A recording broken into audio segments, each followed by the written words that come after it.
Let's go. Are we live? I think we are live. I think we're live.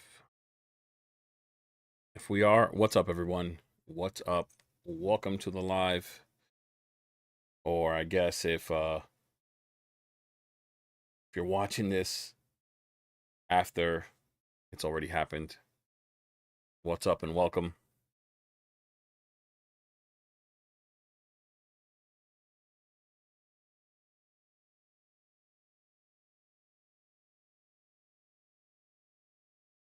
So hopefully people really do hop in here. It's pretty late. It's 9 p.m. I didn't expect to be going live so late, actually. I was going to go live at like 3 p.m. and then some things happened leading to this.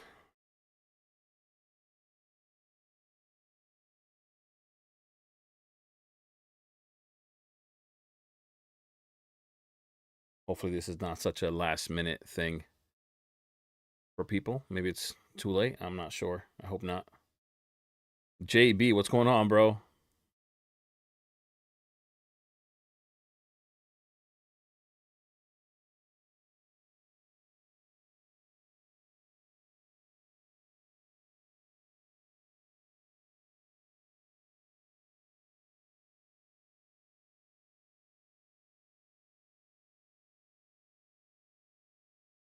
How's it been going for you, JB?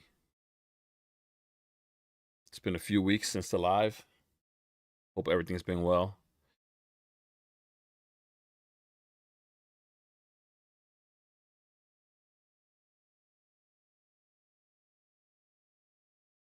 Let's try this little screen. I think I like it better.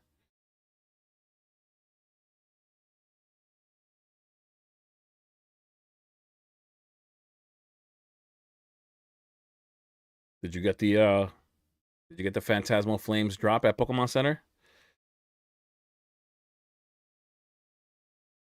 Nice.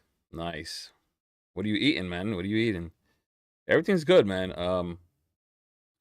Really just trying to pick and choose what I do in Pokemon right now. You know, everything is like, I don't know, everything's a bit hyped. At some points it feels too hyped, but what are you gonna do?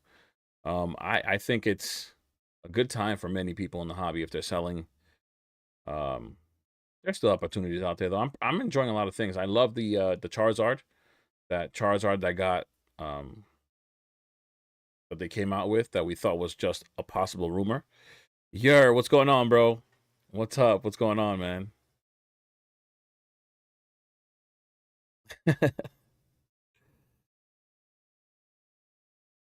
Did I get Mega Evolution? So what's funny about my Mega Evolution is that I thought it got canceled, right? I thought my uh Pokemon Center pre-order got canceled and they kept delaying it, and like they never charged me. I actually haven't even looked at my account. Um but we finally got an email saying that I will be getting it on the 3rd, like really late. So I'm getting it on the 3rd. I think some people already got it. I saw somebody with the actual Pokemon Center box. So I haven't been that lucky yet to actually have gotten mine yet, but it's on the way, October 3rd. So, but it is what it is. I don't care. As long as I'm getting it, I'm happy. I'm not gonna complain. I'm getting it. You know, I could be upset because, like I said before, I wasn't able to get the booster box, but it is what it is. I can buy the booster box elsewhere. The PC ETB, luckily to my fiance who's actually in the chat, Ariel. Hey, babe. um, yeah, luckily she was able to order it. She was home and she could order it, and yeah, at least I'm getting it. You know, I'm not gonna complain. Um, like I said, the Phantasmal Flames Pokemon Center, I mean the booster box, I could possibly get somewhere else. But I'm really happy about the Charizard. Them saying that the Charizard, right? It was on Poke Beach. What's funny is that I made that video once I saw it pop out, and I don't know anyone else that did it as fast as I did at that moment, right? But where is it? Where is it? I don't know anyone who did it as fast as I did.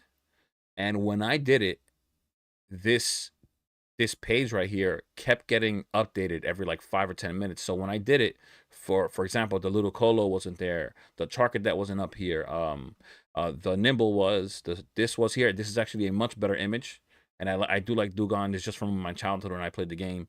Um, this was here. This Yamper was not on the page. The Flygon was not. This threw me off. Like I didn't expect it, and I actually like Flygon. Like I think this is a nice card. I think that if it was an SIR, it could be much cooler. I think this is a really nice card. I like that it is also a Dragon Pokemon within a Charizard set. I think it could have been a really cool SIR. You know, I feel like sometimes Pokemon drops the ball. This did not have to be an SIR. I mean, a IR. It could have been an SIR, and this could have just had more people like become fans of this Pokemon. I think it's so cool. I think Flygon is sick. It looks like it's got shades, man. I actually think it's so cool. I like this Pokemon so much. So I'm happy about this card here. Like I'm gonna want this card specifically for myself. This card wasn't up on the site when I did the video as well. This is a cute card. It's really cute. My girl loves this card. Um, you know, cute Pokemon gain so much value in this hobby. So many fans gravitate to it. So this Pokemon, I mean, Wigglytuff, you expect it not to be so popular, but this card is gonna gain some traction. I'll tell you, I promise you. 200 each. You missed a PC drop. Nah, it's not gonna go crazy. Nah, your 200 is good, bro. You picked up. Wait. You picked up the booster box for 200? Ariel's goaded. You got the PC ETB. That's what I'm saying. That's it. That's all we need. That's all we need. Everything else, it'll come and go.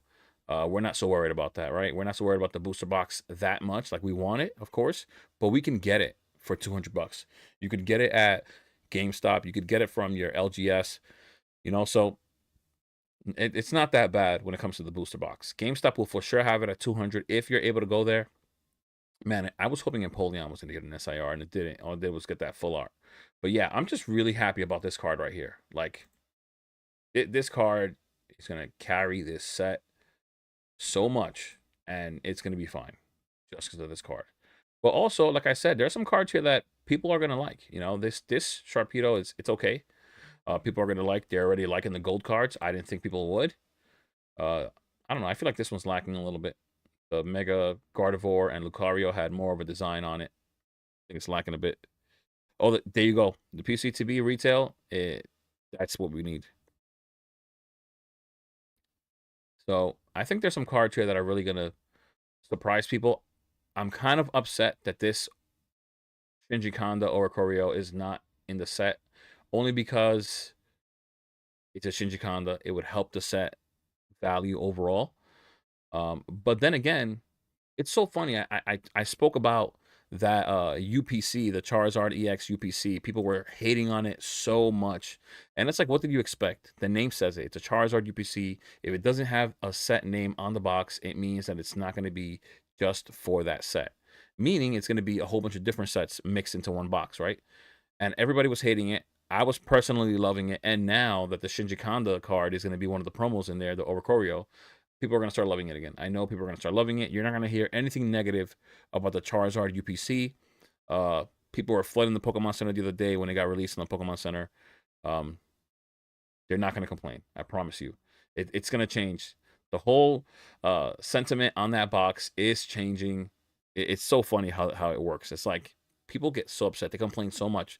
Destined Rivals, everybody complained. I made a video where the first thing I said was Destined Rivals is the best set in the Scarlet and Violet era, just to see what people would say to me, because I really believed it. You know, I believed it, and people were complaining about the Mewtwo. They were saying the Moltres wasn't great, even though I think that's the best Moltres ever made. Like, don't get me wrong, all those vintage Moltres look cool, but I don't think the art in comparison to what the Moltres in Destined Rivals compares. Like, I just don't think so. Sharpedo. Yeah, exactly. See, that's what I'm saying. I'm not the craziest fan of Sharpedo. I'm not gonna lie. This card, like, I'm warming up to it. I am warming up to the card. I wish it didn't have all these things on it. You know, like all these like colorful lines. I wish. Let me get rid of this ad. I wish that there was just more in the background, because if somebody, like, let's say if somebody didn't tell you that it was an SAR or IR, you would think it's just a full art. And that's what I don't like. You know, I want more in the background. I want it to be distinct. I want it to look more than just what, like, let's say something like this looks like. You know what I mean? Like, it's almost, of course, the card doesn't look as well. Has like a bold outline, but you know what I mean. The background is lacking. Like, look at it here. It's similar, in my opinion. It's similar to this, but of course, it's a little better. But it could have been even that much better. You know, it really could have. The Galarian Moltres, yeah, it is. It is. It is good. Um, the Galarian Moltres in Chilling Reign, it's pretty good. I'm not gonna lie, that's a pretty nice card. And I actually thought even with this hype period that it would be much more expensive than where it is. I think it's at like $200, right? If we go to Chilling Reign, we go to Chilling Singles Condition and Near Mint. See, $200, 199, 193. It hasn't done too much. It was at like 188 over here somewhere that I saw. There you go. And then they bought out. Not why am I saying bought out? They just bought 12 of them, pushing it up to 193. Right? So yeah, they bought some at 225, 220. But yeah, really nice card right here. Like, I think this is a really nice card. I don't own it. I don't think I'll ever own it because what are you gonna have to do to like open up some Chilling Reign, right? And unless you're gonna buy this card for 200, I'm not trying to make a grading play with this card. Honestly, not really what I want with that card. Oh, you love sharks? Listen, sharks are cool. I'm not gonna lie. Scary at the same time, but cool. But yeah, that Charizard UPC box with that other Charizard, that other Mega Charizard, it's a pretty cool art. It's different than any of these. It's gonna have the Shinji Kanda. That Charizard UPC is gonna do fine. It's gonna have Phantasmal Flames packs in it. It's gonna have Mega Evolution and Destined Rivals, and I think some Journey Together. And Journey Together, people are just following hype. It's a really underrated set. I believe in Journey Together. I have a case of Journey Together. I have a case and 2 boxes. I would have more, but like I said before, I ripped the box. My fiance ripped the box. Um, there was cards we each wanted. We both got an SIR and did not get what we wanted. I got the Belly Bolt, and she got the Zoroark. What I really wanted was the Salamence, and she wanted the Lily's Clefairy. Yeah, it is what it is. It's cool, but I basically have 8 boxes. I could have had 10, but we were, like I said, we were 2. But once again, the Journey Together was an opportunity that I didn't miss out on. I was able to get it for MSRP, and that's why I got so much of it. At least for me, I'm saying so much. You know, that's good for me. I'm not a whale, just a regular guy. But yeah, and I'm telling you guys, Journey Together is underrated, right?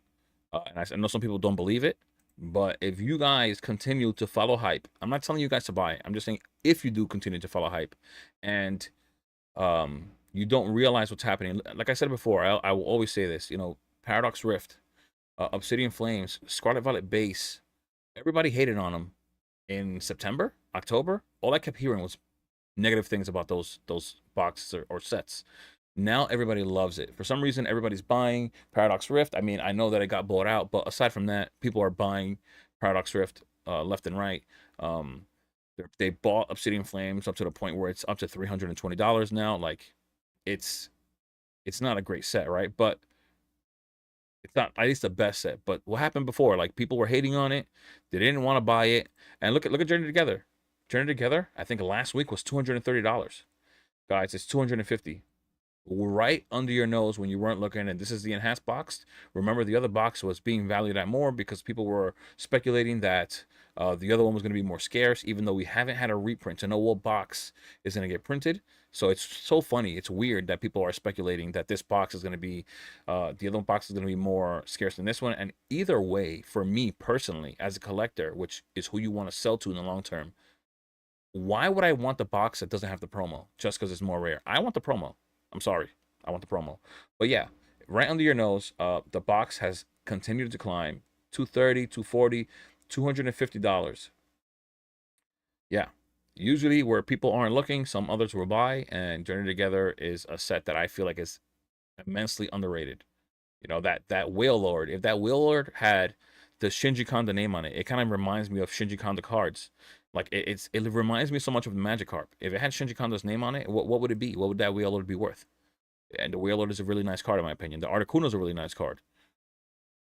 You got the Mega Evolution booster box for 315. Just got one. Not gonna buy a case. I really don't know what's happening with the market. I've never seen a sealed case hold its value. Usually it will crash. Yeah, that very well may happen. Once this market cools, you may see opportunities that you didn't see throughout these whole like next 2 years. I mean, including this year, because I really think that the market's gonna slow down in 2027. Like I was calling out the end of next year because at the time the hype didn't seem so serious, right? It was a hype, but now it's just getting even more serious. It's just like the fact that even though people don't like me saying it, the fact that some of these boxes are being bought out only shows confidence in the market.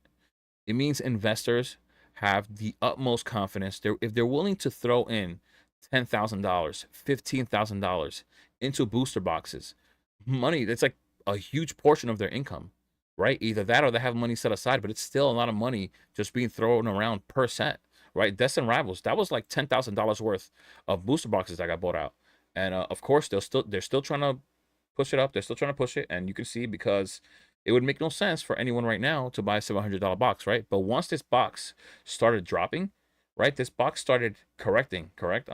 After this buyout here, it did start correcting, and somewhere along the lines here, you're gonna see somebody tried to buy another, or they didn't try, they did buy another $700 box to keep that market price up, right here, $700 on the 26th. So yesterday, what's the need for a $700 box when you have all these other listings at $400?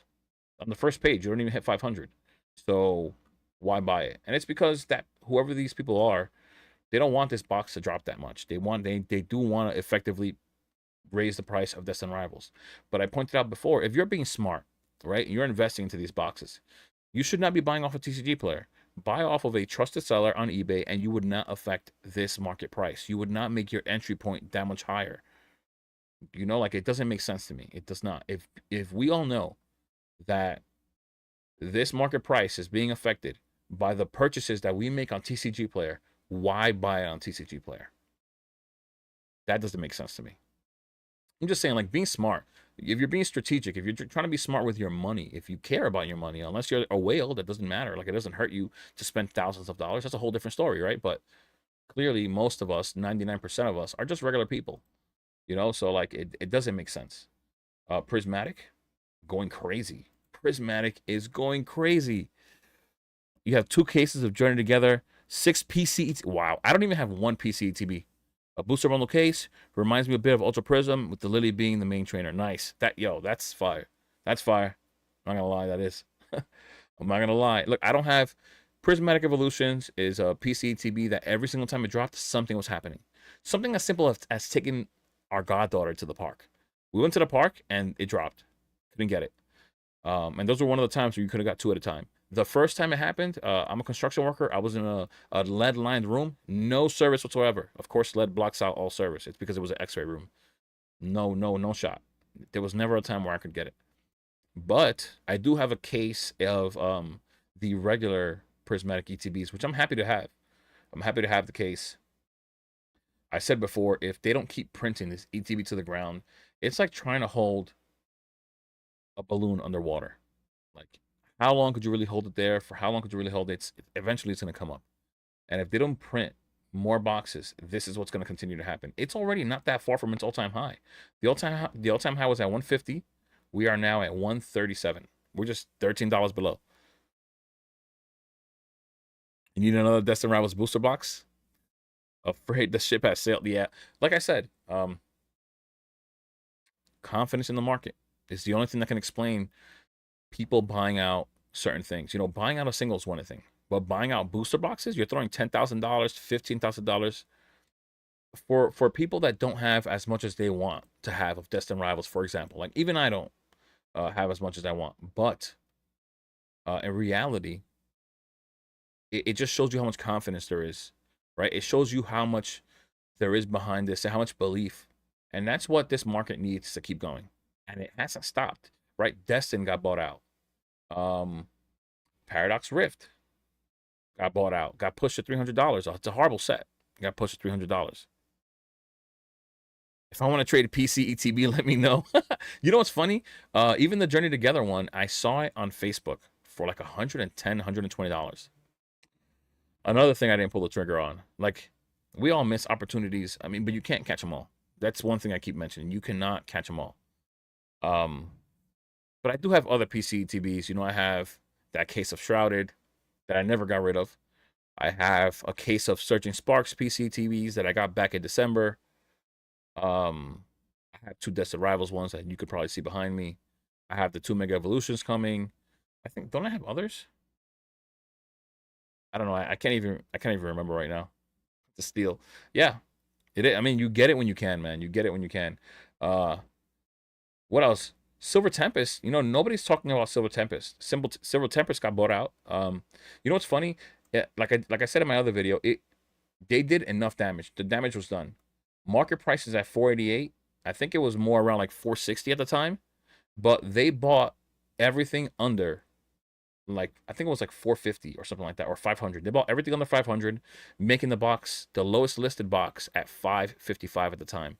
So look, it's now at 542 lowest listed, and it's because, like I said, damage was done. They bought everything, and it's funny because ironically, no one has bought anything since then, because now all that's left is those $515 boxes, which in reality, it's way over market. But this was the plan. You buy out the box. You don't have to specifically change market price. If you make the lowest listed 555, it's now a $555 box. I mean, we saw the same thing with Fusion Strike at the time. We're seeing it happen with Lost Origin. It's another box that no one's talking about, that also got bought out. They bought everything below, I think it was $800. I forgot. It's one of the two, but I was looking at it. And so this is the way it works. Well, once again, this is Trainer Gallery. Once again, this is extreme belief behind the market. You know, like that's the only way you could describe it. The only way that somebody would be able, or would be willing to put this much money into the market, is because they believe in it. So look, lowest listed, I think that's the lowest listed right there. We'll see right now. Lowest listed, that says what? Plastic wrap tear? No, that's not a regular box. Yeah, lowest listed is 890 basically. They bought everything below that point, and they did it right here. That's why you see nothing else. Once again, nothing else got bought aside from this day. They bought a few boxes, but in reality, they bought everything at 8. Look, there you go. Highest listed at the moment was 850. They bought everything from 850 down, making it basically a $900 box. So yeah, that's where the market is right now. Extreme belief behind it. I mean, people dumping money, just dumping loads and loads of money into the market. PC ETBs are the PSA 10s of sealed products. All right, I mean, that could be so. You know, we really have to see right now. All right, so right now, being that PC ETBs are relatively new, and what I mean by that is, of course, in the Sword and Shield era, we had PC ETBs, right? But they weren't exactly the same as these. The PC ETBs from Sword and Shield were strictly display pieces, which look immaculate to me. I love that they do look that way. I think that the Scarlet and Violet eras PC ETBs lack tremendously. Because of that alone, they should have also continued that with Scarlet and Violet while bringing in the promos in them, and that would change the game completely. So the fact that they don't have a different art is the only thing that concerns me, and we have to hope, if you are spending above MSRP and you're spending on a wild market price and you didn't catch it at a decent value, you have to hope that the sentiment is the same 3 to 5 years from now. You have to really hope that it is, because you don't know. It's essentially a new product from this era in this hype. We don't know that when the next hype comes around, people will want it. We're gonna hope.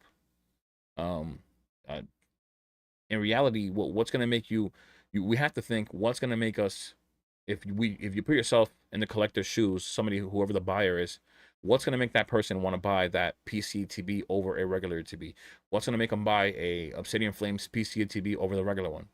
You've got the same promo. Only thing missing is that stamp, and maybe 2 extra packs. But whoever buys that thing at whatever price it is, I think it's like $900 right now, they're not going to rip it, right? They're not going to rip it. So they'll never see that promo with the PC stamp on it. And at the same time, when you open it, you have to risk, with the quality control that we've had in all of Scarlet and Violet, that it's a well-centered card, so that it could be worth opening that box. So, but I do think that Yeah, exclusivity is true. That's what I'm saying. That is true too. That is true. I don't doubt that whatsoever. I'm like I said, I'm hoping that whatever, like I have PC ETBs as well, so I'm hoping that the sentiment is the same. But I always like to play both sides, right? I always try to look at it from a different lens because I want to make sure that the choices that I'm making, where I'm putting my money, that it's going to be worth it, and that's all. I think PCTBs are great. Don't think that I'm not saying that, but I always ask all the questions. I'm not one sided. I always want to play myself in the middle. I don't want to be too far left or too far right. That's not me. I try to be well grounded. I try to stick in the middle and look at it from both sides. But I do think PCTBs are amazing.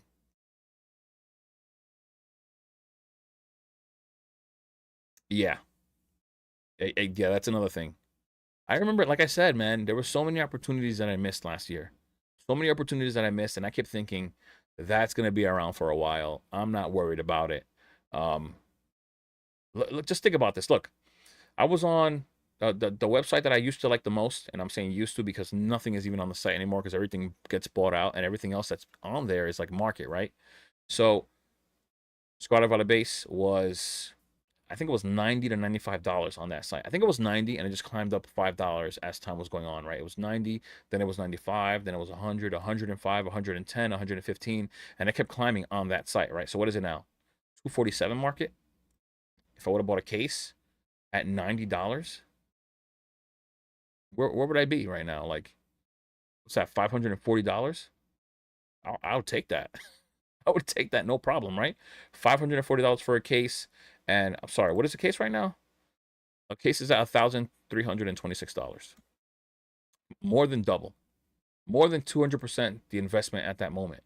Then they also had boxes like Paradox Rift, which of course looks crazy right now. But let's say the case, they were at like $100, right? That would have been a $600 case. This is 1,000, almost 500, almost three times the value. Like I missed out so much. I mean, it's gonna happen. Like I said, sometimes you don't even know. Like sometimes there are so many opportunities that you don't know what to buy. And of course, those are the good times, right? Now we're just fighting for a spot, but those are definitely the good times. And that's everything outside of Pokemon Center, right? Because Pokemon Center was selling them for MSRP. We had opportunities below MSRP, and we're talking $90 booster boxes, and we're not going to see that for a long time. We're not going to see it for a few years probably. Even after the market cools, right? If I'm assuming that the market's going to cool down in 2027, and the reason why I'm saying that is because, like I said before, the 30th should be coming around towards the end of next year, and then you're going to have the holidays, and then whatever other mega sets come out, which we don't even know. Like we're going to have next year, we're going to have the Greninja one, or is it later this year? Right, we're gonna have the Dream, the Mega Dream one, and we don't even know what Pokemons are gonna be in that one. People are assuming maybe Dragonite. I'm hoping maybe Gengar. Um, I actually had a list. I had a list because I'm trying to make some predictions for some singles that are gonna be, I guess, trying to anticipate. I don't even know where I put that list. Trying to anticipate what cards to buy now if you are a singles investor to buy before those sets drop. And I think the Greninja one is not one to try to prepare for because there are not that many Greninja cards out there. Um, the Rayquaza's already flying because once they shouted out Mega, it was like buy Mega Rayquaza right now. So I was looking at other ones, other popular Pokemon out there like Mega Metagross maybe, or man, I had a list. I can't remember. Or Mega Alakazam, that was one of them. There was a few others. Where was it? I like wrote it on my notepad and I can't remember where I put it. I always list things on my notepad. Like I'm always coming up with things to make videos about, and it takes time. I mean, at least I put time into it. I don't just go to a website like Poke Beach and just regurgitate what's on there. To be honest, I actually like put hours into everything and I look up data. But there you go. Look, I was looking at Blazikins. Right, there's a Mega Blaziken, so there might be a Blaziken set at some point next year. Um, I'm thinking the Abyss Eye one. There's going to be an Abyss Eye set. I think that could be a Darkrai possibly. It could be Darkrai. Who knows? Or Hoopa. Right. We have a Mega Darkrai and a Mega Hoopa. Those exist, so those might be possible. Like I'm gonna have a video on those and trying to really pick out things that may pop up next year. This is the risk you take. This is the gamble you can take now, where no one is anticipating any of these sets being what they are or what they could be. And if you can buy things now while they're cheap, while they're not getting inflated, you could make a ton of instant money with singles. You could make so many plays with singles. Cynthia's Garchomp PSA 10 at 580. You're reselling it for 900. Wow. That's insane. That's insane. Oh, you're not reselling it. You're just saying it's reselling for 900. Yeah, that's insane. The Cynthia's Garchomp is a nice card. I had to really warm up to it. I wasn't the biggest fan of Garchomp, to be honest. It's a cool Pokemon, but I don't know what it was. I just didn't love it so much. Abyss Eye gives you Giratina vibes. It's possible, but is there? I don't think a Mega Giratina exists, does it? The reason why I'm not naming Giratina for the Abyss is because unless they come out with a Mega Giratina, I don't think it exists. Correct me if I'm wrong. I don't think. Is there a Mega Giratina? I'll even Google this thing right now. I don't think there's a thing as Mega Giratina, right? Is there? No, there's. I don't think there's a Mega Giratina. It's just Giratina. There is no Mega. There's no such thing. Nothing comes up. Oh, there is. No, no. This is. Did somebody draw this out? Is this like a? No, that's art. Somebody drew that out. These are just drawn out arts. Mega Giratina does not exist. This is fan art. Doesn't exist. So yeah, that's why I'm not gonna try to assume that you pulled a Mega Latias. Mega Latias is fire. My brother was just asking me if I have bought any Mega Evolutions because he wants the Mega Latias. That card is insane. Is it even on TCG Player right now? Might be. It might be. It might be. Near mint. High to low. Let's see. Yeah. My brother wants this card so bad. This, I'm so glad they didn't put more of these streaks on here because it almost ruins the card. It almost ruins it. But at least here it looks like you can see like a city and it's just like flying across. It looks like a jet. It looks sick. It's a beautiful card. But I'm so glad they didn't put more of these streaks down here because it would have ruined the card. But you see what I'm saying now compared to the Sharpedo, all this right here gives it depth. This looks beautiful. Like you can see the night sky here. You can see the city down here. It looks amazing. This is a beautiful card. My brother really wants this card.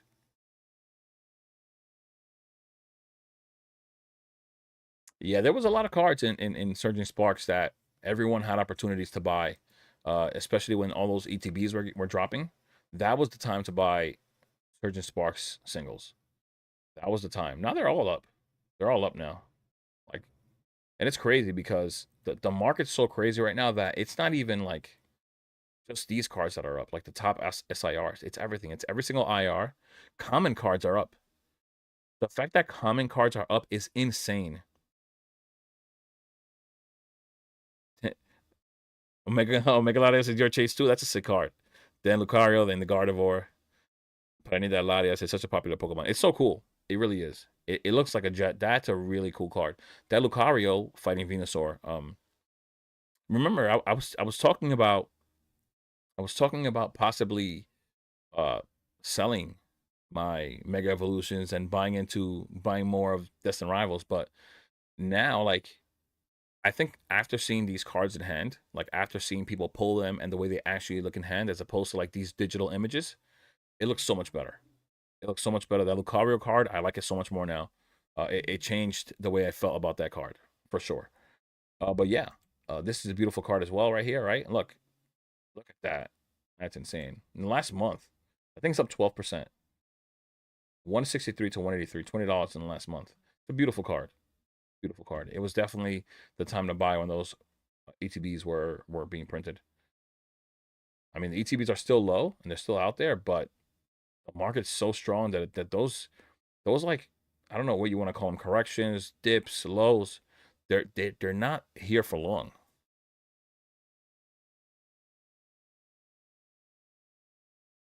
Um, honestly, I mean, it all depends on how many bubble mews hit the market, right? If more bubble mews don't hit the market, I mean, I don't think that card's gonna do much. It's not gonna move. Those have to get pulled. How much? How many? Do we even have a number? I don't think we have a number of how many boxes of those are getting printed. Like, are they going to be a Costco drop? I don't even remember. I know I saw it somewhere, right? It is on Poke Beach, so I'm here already. Let's see. I know it was here. I wonder if PokeBeach gave us any information on how many boxes they're gonna have. Where is it? Here. Releasing in December. Did they tell us how much? I don't think so. Right?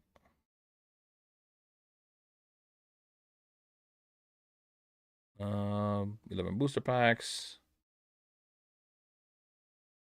Nothing. That's what I'm saying. Nothing about how many are coming out. They're not saying whether it's coming out at Costco or anything like that. Now, if it was like a Costco drop and it was like 100,000 boxes, you know what I mean? Like they did with Prismatic, that'd be a whole different story. So we don't even know what's really gonna happen with that Bubble Mew.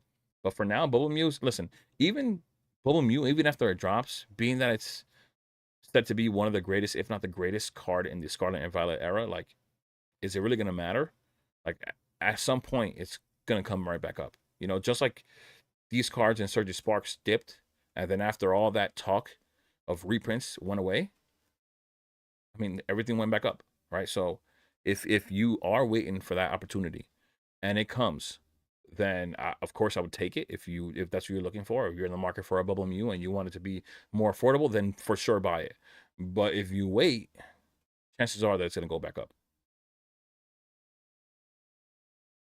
Yeah, that's what I'm saying. I didn't even read the comment until after, of course, I said that. This happens all the time. It's happening to you right now. It happened to me. You know, we wait and the opportunities just go, right? I mean, what are we gonna do? I mean, the one set, like I said, this set is underrated. I'm not trying to hype the setup. I have what I have. I'm happy with it. I'm not trying to buy into it. But I will say that this is a set that if you want to buy the singles, this is a great time to buy it. Like, Volcanion is not a very popular Pokemon, but if you like it, it's a $26 SIR. It has dropped all the way down to $26. It's a $26 SIR. Great time to buy it. That's for sure. Now, the Articuno went up, of course. It was at like 19 bucks. There you go. It was at 19, and it's now at $24, getting close to 25. This is a beautiful card. I was talking about this, right? And then I was talking about the Whale Lord. The Whale Lord has also gone up a little bit, and it came back down. It looks like, but it does have its moments where it climbs. When it started, it was at like $27, which I'm surprised. This is one of the best cards in the set, in my opinion. It looks so cool. This reminds me of the Magikarp. I'm sorry, it just does. Only difference is that it doesn't have Shinji Kanda on it. And of course, it would be slightly different if it was Shinji, but still, really nice card.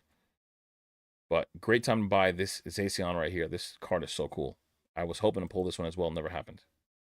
Never happened. But this is a set where you could buy singles, and it's a great time to buy it.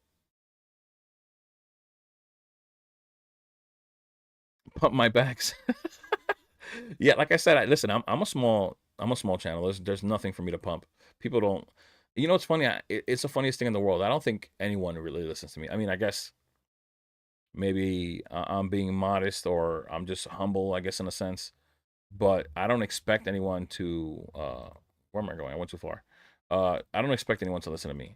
There's people out there like Alex from Nostalgianomics or Alpha's Investments, Rudy. You know, when they talk, people listen. They start talking about cards. I remember I was taking my time. You know what else I was taking my time with? I'll tell you right now. I'll tell you right now. Where we at? Right here. And the singles are still rather low, right? But it's not the singles that were low that I'm worried about. It was the PSA 10 cards of it. So, um, Nostalgianomics was talking about Paldea Evolved and how underrated a lot of the cards were. And he was talking about the Skeledirge SIR, which I like. I think it's a really nice card. Skeledirge is going to be well loved long term, I believe. It's in the anime right now. This is in the anime right now, and whoever's watching it now is going to feel nostalgic to whatever's happening here with this set. Nostalgia is going to be high with this set in the long term. Miascarada, another one. It's like one of the main. They're all three of them are playing a huge part in the anime. Miascarada, Miascarada's not a thing yet. It hasn't evolved. Floragato hasn't evolved yet, but these will be Skeledirge, Miascarada, and Coquevo, which is not even on the first page. It's so cheap because it's so ugly. Not the card itself. The art is great. The Pokemon is ugly. This one right here, it's $9.38. But this is an SIR. It's an SIR because it's one of the top. It's one of the 3 starters. And of course, Quaxley is much better loved. But still, at a PSA 10, because Nostalgianomics pumped it, it was sitting at like $50. You appreciate my videos? Thank you, Bong. Bong Diggle, thank you very much. I appreciate that, man. I really do. I work hard on my videos. I really do. I spent hours. I spent like hours. If I do a video like I did a video on PSA 10 rates, that video took a while. I had to find all the cards. I had to find all the information on PSA. I had to do the math myself, give you guys percentages. Like that was hours of work, you know. Same thing with any other video. If I do booster boxes, like the video that I did with booster boxes being susceptible to being bought out, which I pointed them out. They're like just like these other ones. They could just buy them out the way they did, and they'll now be $100 more, making it the lowest listed, like $100 more than whatever market is. So all of that takes time. So I'm glad you guys appreciate it. You know, that's what I'm hoping for. You know, there's no promise that people are gonna like any of the videos that I make, but I'm really glad that you do like the videos. I'm really glad. But yeah, so I was saying the SIRs in this set, which are Miascarada, Skeledirge, and the Coqueval, were like $50 at a PSA 10. Once he spoke up about that, they all got bought from eBay. And I was like taking my time with it. Like nobody's gonna like it. People don't like it. They're not buying it. And he spoke about it and they were gone. Now they're like $120 each. But we're talking about $50 PSA 10s from cards that are gonna do well long term. At least I believe that they will. And then I'm like, wow, that I lost that. I do too. You give a different perspective than anyone else on YouTube. I like how you think about the anime and stuff. Well, I try to put, I mean, think about it, right? Right. If we stop to think about it, what brought me back into the hobby was 151. Right. My brother showed me a Blastoise. I talk about this all the time. And what? JB? No way, bro. Nobody. You guys do not need to donate. That was the first donation. That's crazy. That's crazy. JB, thank you. I don't even know what to say. Yeah, like I wouldn't be surprised if my face is like red right now. Thank you. I don't even know what to say. You don't have to give me any money. I enjoy the time that we have here together. Like this right here, like even just talking to you guys is a very big part of why I do this. Like the comments, I enjoy replying to comments. You know, like I do. That's it. This is why when you read a comment, if the comment has substance, you're gonna get like a paragraph worth of a comment in return. You know, because I'm gonna talk to you about it. This is a big reason why I do this. Like I actually do like this. I really do enjoy it. But thank you so much, JB. Thank you. I really appreciate it. Like, thanks. Like the amount doesn't matter. It means the world that you're willing to just do that for me. Thank you so much. I appreciate it. Wow. I don't even know what to say no more. That threw me off completely. I didn't even expect that. But yeah, thank you. I forgot what I was saying. I forgot what I was saying. Oh, I was talking about the SIRs being $50. Probe, I was talking about the animes. That's what it was. Yeah, I try to put two and two together, right? If 151 brought me back into the hobby, right? It I felt so good about just putting thousands of dollars into the hobby. I was so okay with investing into the hobby, right? I was so confident in it. And the reason why was that nostalgia, right? It's just what it is. You put two and two together. If 151 brought me back, right? And it basically let Pokemon take my wallet. Um, that's what we need in the long term. Thank you, JB. I appreciate it, man. Thank you. It's not no sweat. That is a big deal to me. I mean, to anyone, I think it's money you work for. You know, it's your hard-earned money. Um, and I don't take that for granted. I appreciate it. But yeah, we have to hope that long term, and it's gonna happen. It's Pokemon. Well, we already know how popular Pokemon is. There will be nostalgia long term, but we have to play into the nostalgia. We have to know the reason why I speak about the Bubble Mew being doing so well in the long term is because it's Bubble Mew. Everyone knows who Bubble Mew is. You don't hear no one talks badly about Bubble Mew whatsoever. No one talks bad at all. Mewtwo, of course, some of the coolest Pokemon made. So if there's a Mewtwo card that comes out, it's gonna do well. Bubble Mew is gonna do well. You know, it's not cards that you're gonna be skeptical about, right? It's not. Um, so we have to try to think long term. Gen 1 Rebel Shop? What's that? You tried to text somebody. I don't know who that is, but uh, yeah, we have to try to put two and two together. You know, the reason why Stellar Crown is doing anything. Look at, like, for example, perfect Stellar Crown, right? The only card, right, doing anything here, or the only two, are these two cards right here. And why is it? They're one of the original 151. It's the only reason people want to buy it. This is an SIR here. It's supposed to be the top card in the set. And what's funny is that these two are IRs. The two IRs are leading the pack, right? This is supposed to be an IR, an SIR, right? And it's not doing anything. There's no nostalgia here. But one thing I will say is Tarapa Ghost is also an anime. This may do well long term. So don't be surprised if long term people start liking this card. And I know people don't like things being terrestrialized, but in this show with Terrapagos, many things are terrestrialized. So don't be surprised about that. I mean, and then once again, 151, right? And then look at everything else. Hydrapple, I don't like this design. I don't even know who thought about this. An apple with 5 dragon heads coming out. Like, I don't understand that right there. I don't get it. Whatever. But this is what I'm trying to say. So no, there isn't any nostalgia here. Some people think Dash One is cute, so it's at $30, but it's an SIR. It's not loved whatsoever. Gavantula, I don't like the Pokemon. I mean, market shows sentiment right here. Same thing. 1665. I mean, what else is here? Right? There's Aurora. Look, $6. Like, look at this. We have to make these connections, right? If we're trying to really make the best plays or whatever we're gonna do, we have to make these connections. We do. I mean, this is why I like Temporal Forces, even though Temporal Forces has the future Pokemon, right? Some people don't like these future Pokemon. They don't like Raging Bolt. But believe it or not, in the current show, where is he? Where is he? Well, he dropped that low. Oh, right here. Gouging Fire is making an appearance in the show. Gouging Fire is making an appearance in the show. So once again, try to make the connection long term. First off, the first thing you think about, you automatically connect the 3 legendary dogs with these. It's not a bad connection to make. No, there isn't anybody out there that says, "Oh, this is Raikou." Oh, it's just a different version, but you connect it to Raikou right away. People like it. You have Gengars in the set. Ghastly's here. The Iron Crown, the future Pokemon look pretty cool. You don't even know what the animes are going to do with these Pokemon if they come out. But this set's pretty stacked. Metagross is here. People love Metagross. I mean, just try to make the connection. Then you have cute Pokemon in here. You have the Deerling with the Swazbuck, and they connect. People love it. For example, a lot of women are like Pokemon, right? My fiance loves this connection right here. These two cards, she loves them. So like, we try to make that connection.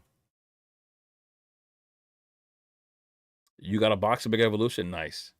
Yo, the only thing that the thing is lacking as a display piece of anything is just that it's all black. But the set has blown me away. Like, we could go right back to it. I think Pokédata might have some better images, I hope, for the singles, right? Right, if you click on them, they're a little bigger. They're okay. Just like TCG Player, honestly. That's why I like Price Chart, because you could have a bigger blown up picture. It looks better. But this card right here, like, this looks pretty cool. Like, but something was throwing me off about it when I was just seeing a digital image. When I saw the actual card, like, in hand, when I saw people pulling this card looks really good in hand. This reminds me of the Charizard from Brilliant Stars.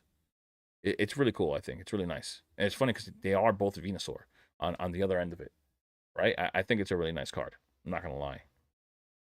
My brother loves this card. I like it too. It's a really nice card. We were just talking about it a few minutes ago. You got 0 Temporal Forces. I don't have much Temporal Forces. I only have 2 booster boxes.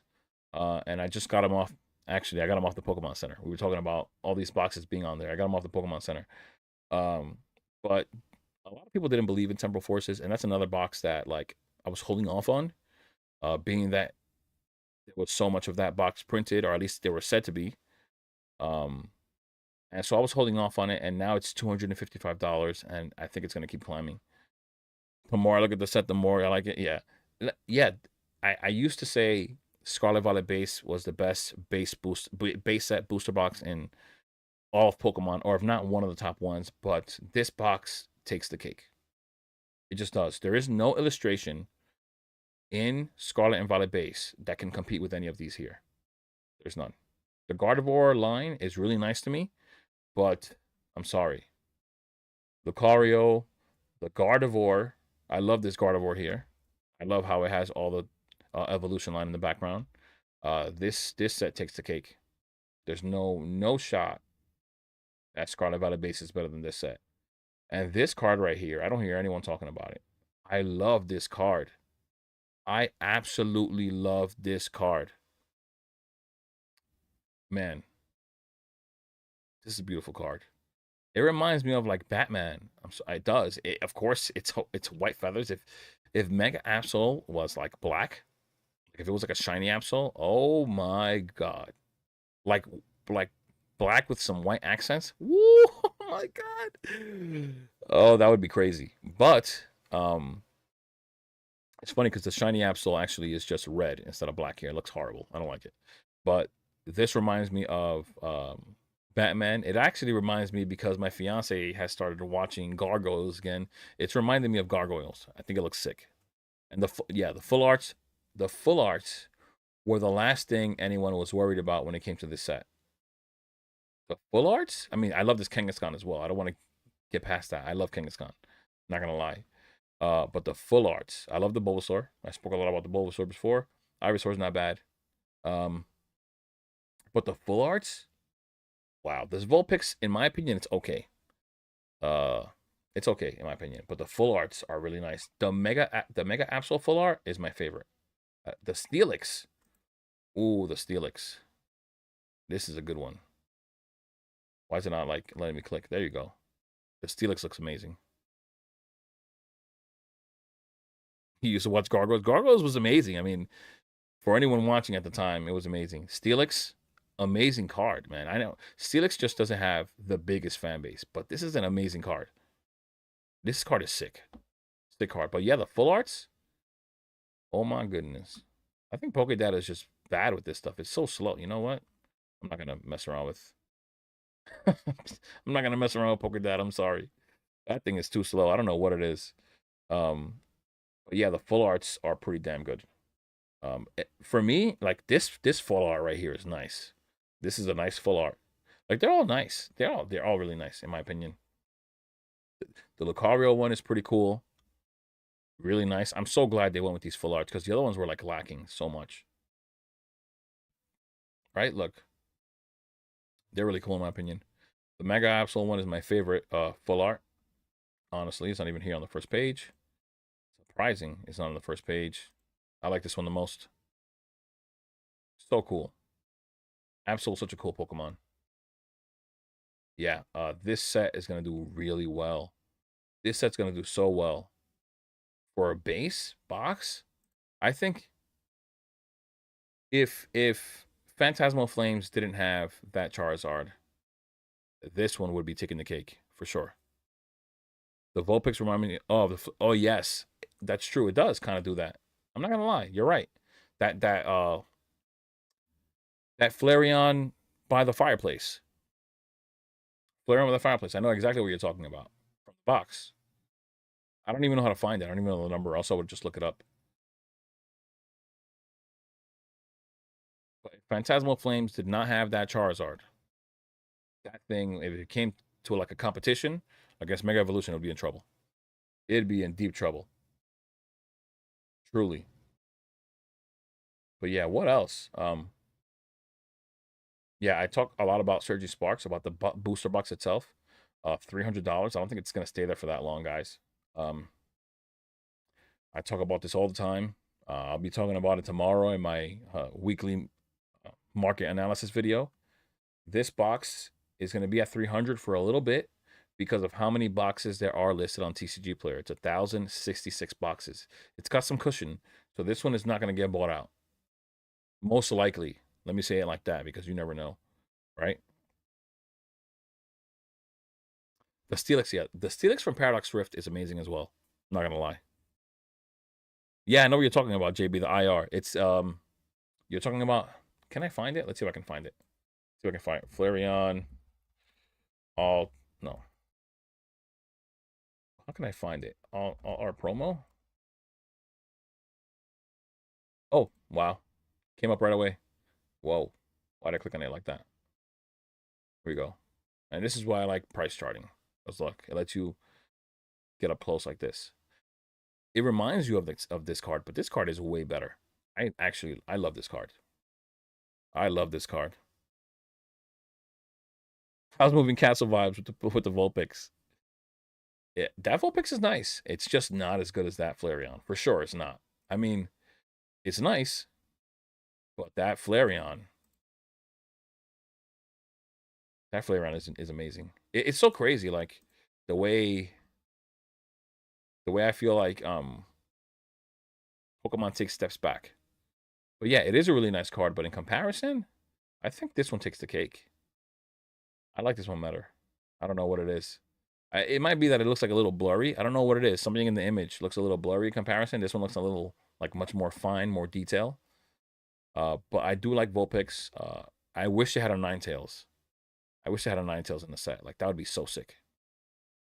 Like if they had a Ninetales that kind of connected it with like a story, would be amazing. If they showed this Vulpix like lighting the fireplace or something like that, and maybe the Ninetales doing something else in reaction to it, that would have been amazing. Ninetales is an amazing looking Pokemon. Uh, they should have definitely put it in this set. But Pokemon definitely drops the ball. Why are we not getting promos like these anymore? You know, we had the Greninja one and the Kingdra one. The Greninja one doesn't hold a can't light a flame next to this one right here. No shot.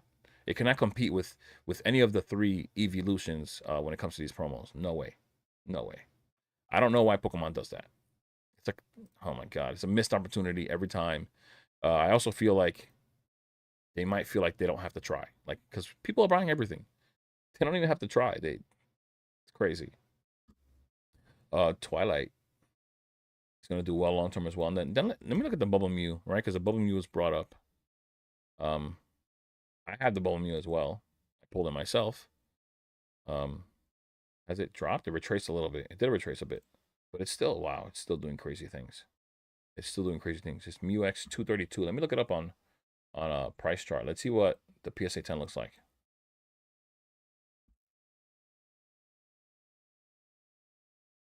This is another reason why I like price chart. You don't go by this ungraded price right here because they don't take uh, condition into account with what's on eBay.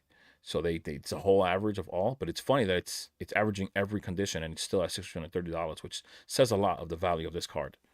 But the PSA 10 is at 1,950. And this is an average, of course, but it has a graph here, which is cool. I love that it shows like 5 years back. It's showing you basically its points since inception because it hasn't been out since 5 years yet. But look, most recent sales are right above 2,000, $2,010, $2,100, guys.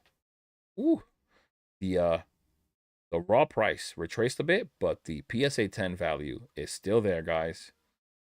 Insane card though, man. This is a beautiful card. I couldn't even believe it when I pulled it. Honestly, I couldn't.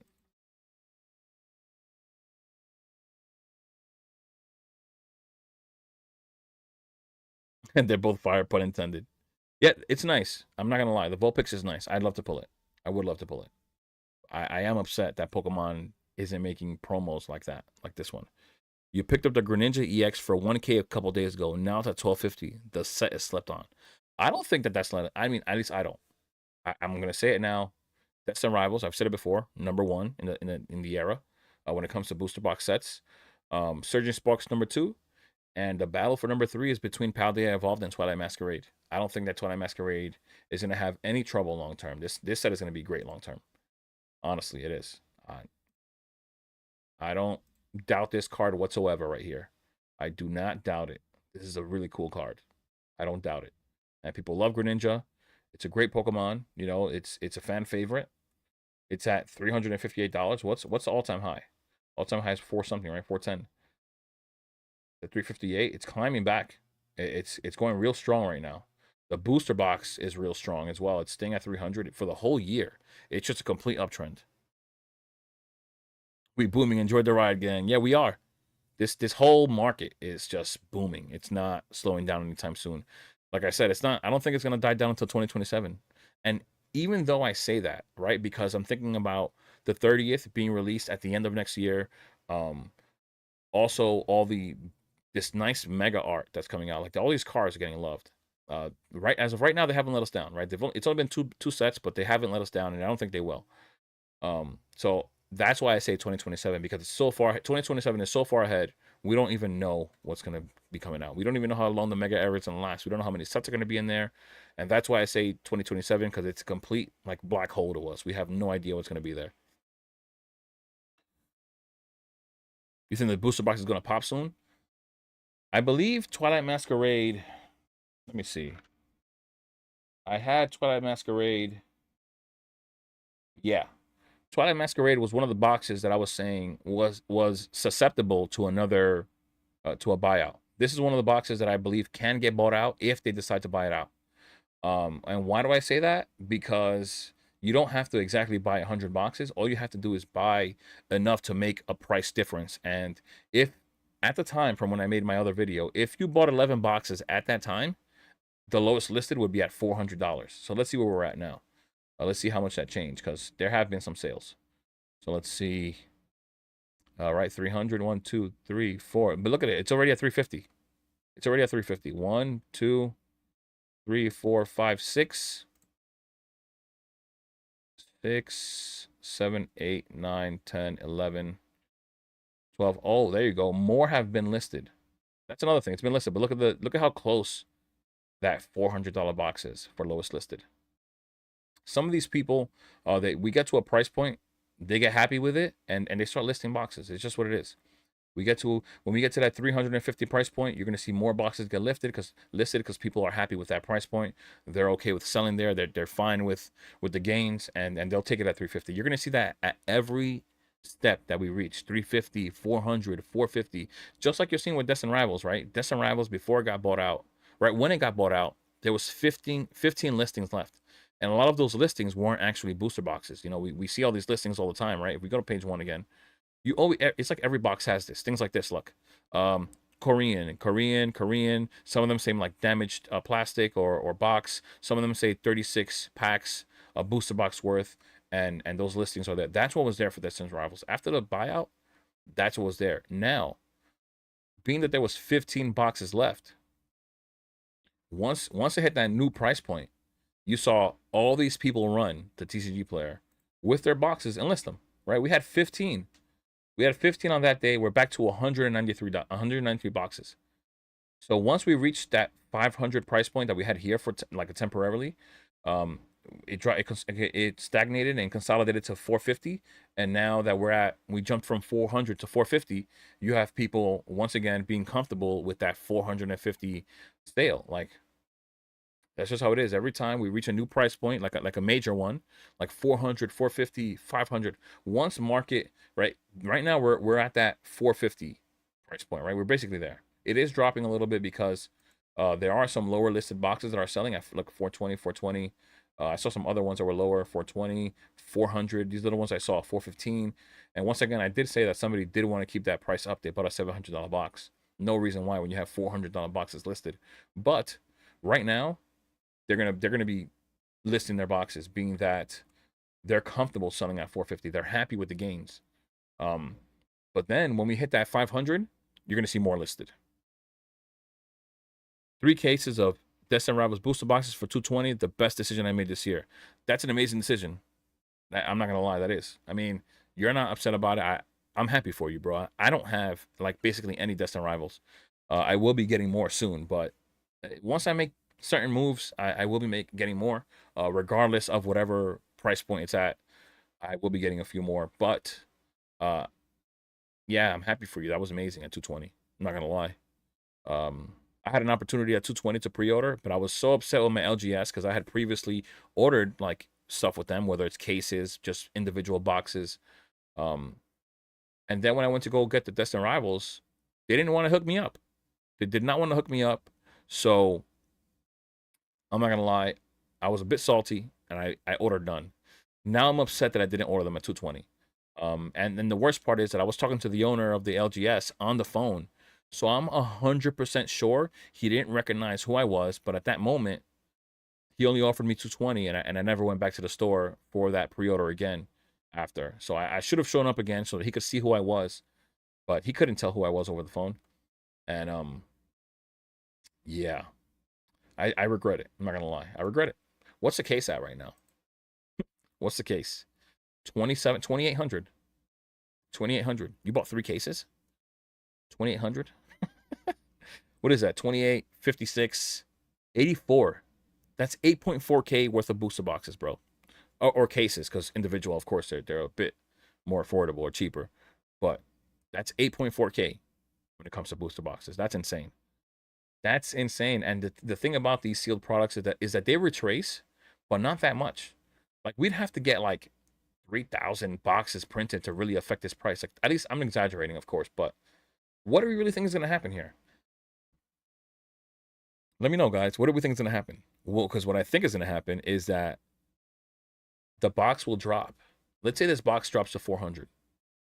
Do you think people aren't going to FOMO? Do you really think they're not going to FOMO? Guys, this box is going to hit 400 and they're going to buy. It's going to be like water hitting oil. The moment it hits 400, they're going to fly. They're still selling at 400 plus, 425, 430, 415, whatever it is. They're still selling. Once it hits 400, they're going to explode. That's the one thing with this set, and that's just this set. Unless an immense amount gets printed. That's why I'm saying like 3,000 boxes get listed on TCG Player. It's the only way.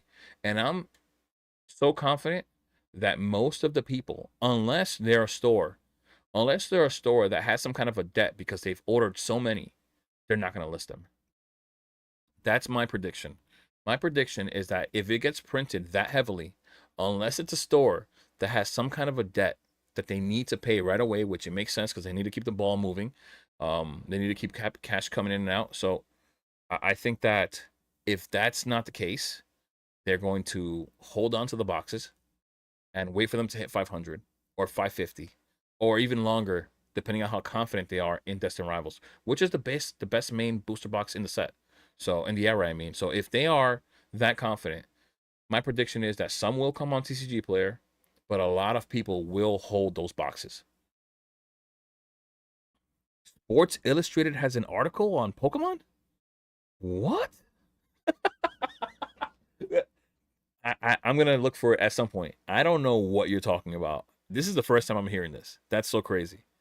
Don, you love the content. You can't get enough. Thank you, brother. Thank you so much. I really appreciate it, man. This is all I can hope is that you guys like it. I don't know. Every time I put a video out, I'm not going to lie. Every time I put a video out, I'm worried whether you guys are going to like it or not. And I don't know. I mean, and you guys have the right to not like it. It's your opinion.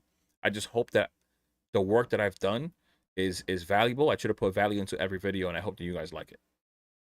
You know, I don't just throw something out there. It's not something random. Everything I do is well thought out. At least that I think is a good idea. So many great sets in rotation at the same time. It's a great time to be. Yeah, exactly. Exactly, Pokemaner. That is 100% true. That's the thing. Once again, I think there's 28 people in the live. This is the most I've had. I didn't even break 20 the other live, right? I think this is my second live. And I didn't even break 20, and we're at 28. Thank you guys for being here, man. Like the stream, please. Help the little guy out. Figuratively, or at least when it comes to channel, because I'm not actually little. But yeah, this is, like I said, Journey Together, underrated in my opinion. I'm going to say it over and over again. It really is. It's $250. It's been on the rise since last week. It was $230. In a week, it went up to $250. People following hype is the reason why they're not buying it. If people were talking this box up, it'd be flying. Look at Obsidian Flames. They hated it. People talked it up. They talked about the Charizard. Mega Charizard came out, and it's $322. Please. Like, tell me. Like, come on, guys. Come on. Come on. But yeah, man, I was talking about Twilight Masquerade. Well, somebody brought up Twilight Masquerade and the Greninja. This is a great box. Honestly, top 3 or 4. It's a battle with that and Paldea Evolved. The Eevee is great. The Chansey, I love the Chansey. 151 Pokemon, when you have them, it's just a home run every time. Blood Moon, not so great. But there are some nice cards in here. They really are. It's a great box. This Infernape is killer. I love this Infernape, and I can't believe it's still like so cheap. It's been at this price for so long. It's been like $10 to $12 for so long, but it's a great card. Pinsir I love as well. Really cool card. Great set. You know, it's some of these things are almost like you don't even have to really do your homework. Like, it's just obvious. But things like Shrouded Fable, you'll doubt. I have a case of Shrouded Fable PC ETBs just because they were on the Pokemon Center website, and I said, you know what, why not? It's there. I'll just buy it, and I did. And it's actually increased in value. Surprisingly, I thought that the only way that it would increase in value was if 3 to 5 years passed by. It's a new era of Pokemon. In many ways, I think a dead set will be 250. Yeah, that's true. That is true. That is true. And Lulu Colby, leave a like. Thank you. I appreciate it, man. Thank you so much. I mean, you know what? A great example of that is I don't know how to pronounce your name exactly. Rinsla? I think it's Rinsla. I think we're gonna go with that. Or Rins. My boy Rins. All right. Great example is Battle Styles, right? What was Battle Styles a few months ago? If anybody can remember, Battle Styles first off was behind Vivid, which was horrible. I kept talking about it in videos. How is it possible that a set from the Sword and Shield era with alternate art cards, regardless of what the Pokemon was, how is a set with alternate art cards not more valuable than Vivid Voltage? Please tell me. That Pikachu looks horrible. I know it's Pikachu, and I know it's Pokemon's mascot, and I love Pikachu, but that card is horrible. It is. And the great example for Rins here of this hype with some of the worst sets being 250. Look at where we're at now with Battle Styles. 200 and basically $90. Look at this rise. Look at where it was for so long. 200. Let's see where it was throughout the year. Look, 200, 180. I talked about this box so much. Look, 130 October, the start of the year, even with the hype, 180, 200. Not until recently, in August, is where it started really climbing. A month ago, guys. But in this hype, you will get a $250 plus box, right? And then I'm talking down on Vivid Voltage, right? What is Vivid right now?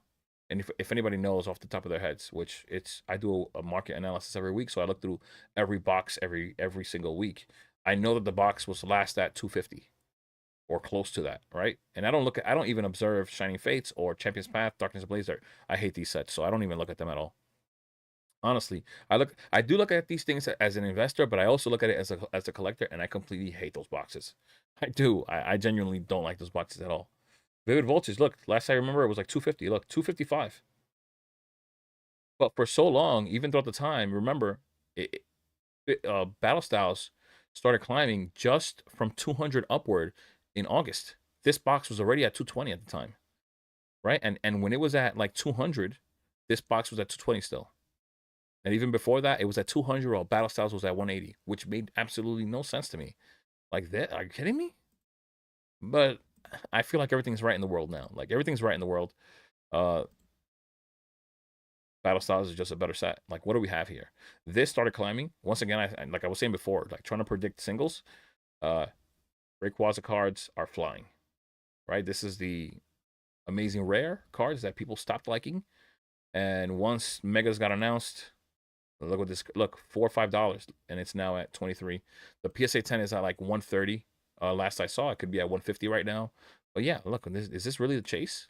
This is not a nice card. I'm sorry, it's not. This card to me looks better, if anything. There's nothing here, honestly. The amazing rares look okay. This looks like the promo on that big celebrations box that's behind me. But it's not better than Battle Styles. No way. I don't even understand why it was being valued that way. Why did I press back and it didn't go anywhere? Come on now. Where are we? No. Okay, we're not going to play around. Forget you. Yeah, Battle Styles. Come on. You guys cannot compare. No one can compare the singles here. This was like a complete fail by everyone who valued Vivid Voltage over this box. Come on. Look at this card. It's amazing. Tyranitar, he's sleeping. Amazing card.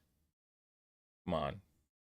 It's now $300. It skyrocketed finally after all this time. It's an amazing card. I can't believe that this card alone is just better than all of Vivid Voltage. I know people don't like Urshifu. Some of the Urshifu cards actually look cool.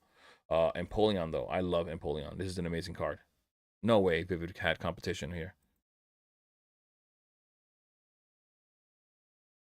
You think the Mega Era looks average? I mean, tell me why you think it looks average. I don't think it looks average. I mean, look at this set, right? This is base, right? All right, let's compare that then. Let's open another link. We can go to TCG player. Let's have 2 TCG players open, and we can compare, right? Let's compare. Let's compare Mega Base versus SV Era Base, right? If we do compare, which I don't hate this set.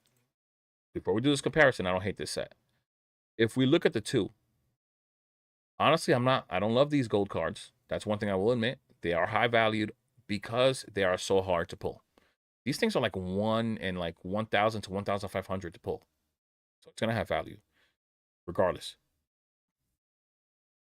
So if you compare, right, you're saying, let's bring this over here. You're saying Mega looks average. Do you think that this looks better than this? I mean, you tell me honestly, genuinely. You have your own opinion, and it's very okay. Let me know, Ben. The Gardevoir, I think, looks pretty cool. I do like the Gardevoir line, though. This is not a bad card whatsoever. I do like the card. But I think this card just has more behind it. I think it does. There is no card within base that I think can compare to this card. I don't think there's a card there. This reminds me of the Brilliant Stars Charizard. I don't think that there's a card there that compares to this card. If we're talking about just playing the art, right?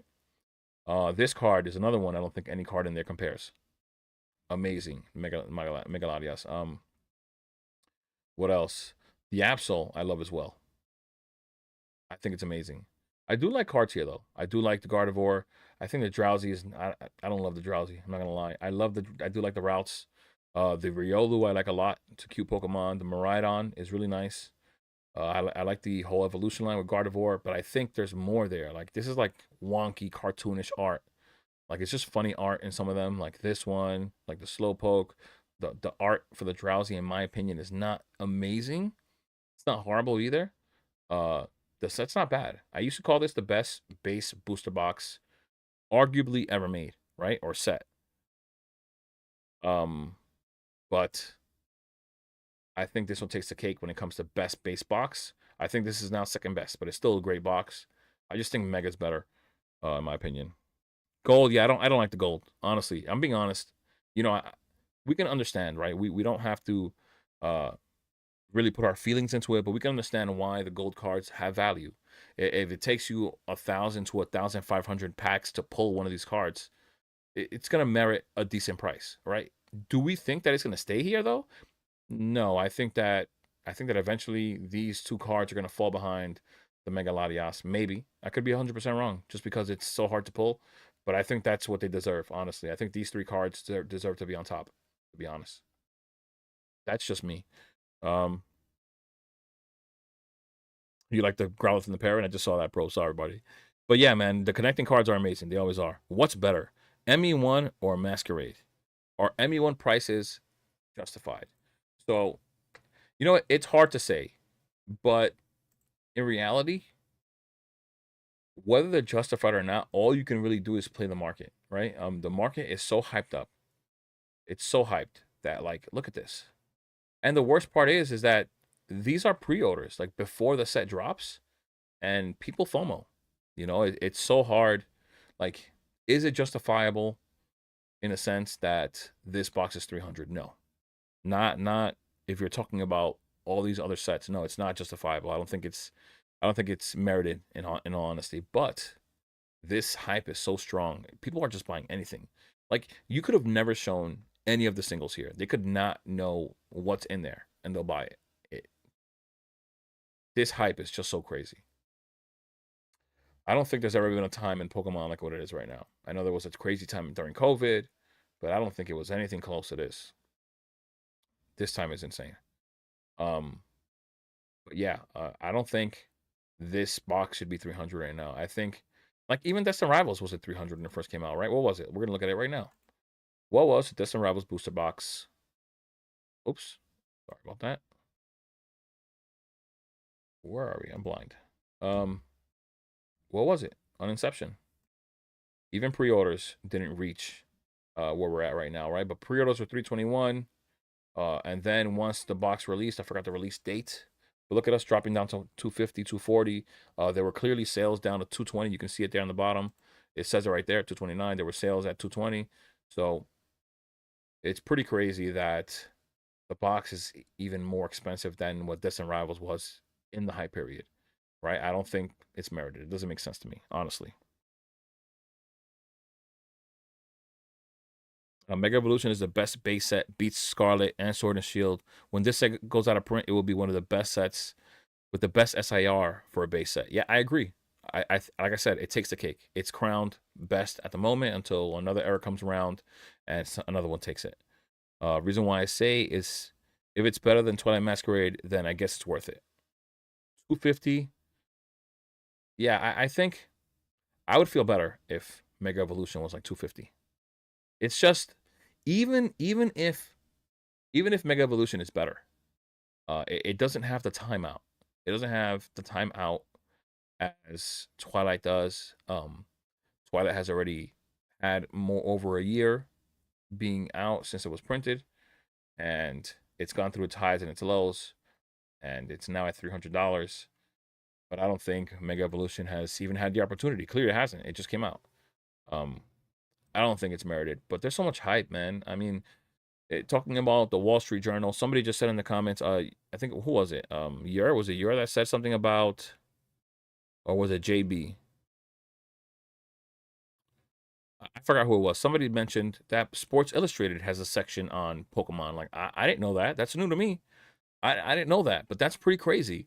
The fact that it's getting so widespread, like Pokemon was already a worldwide wide thing, right?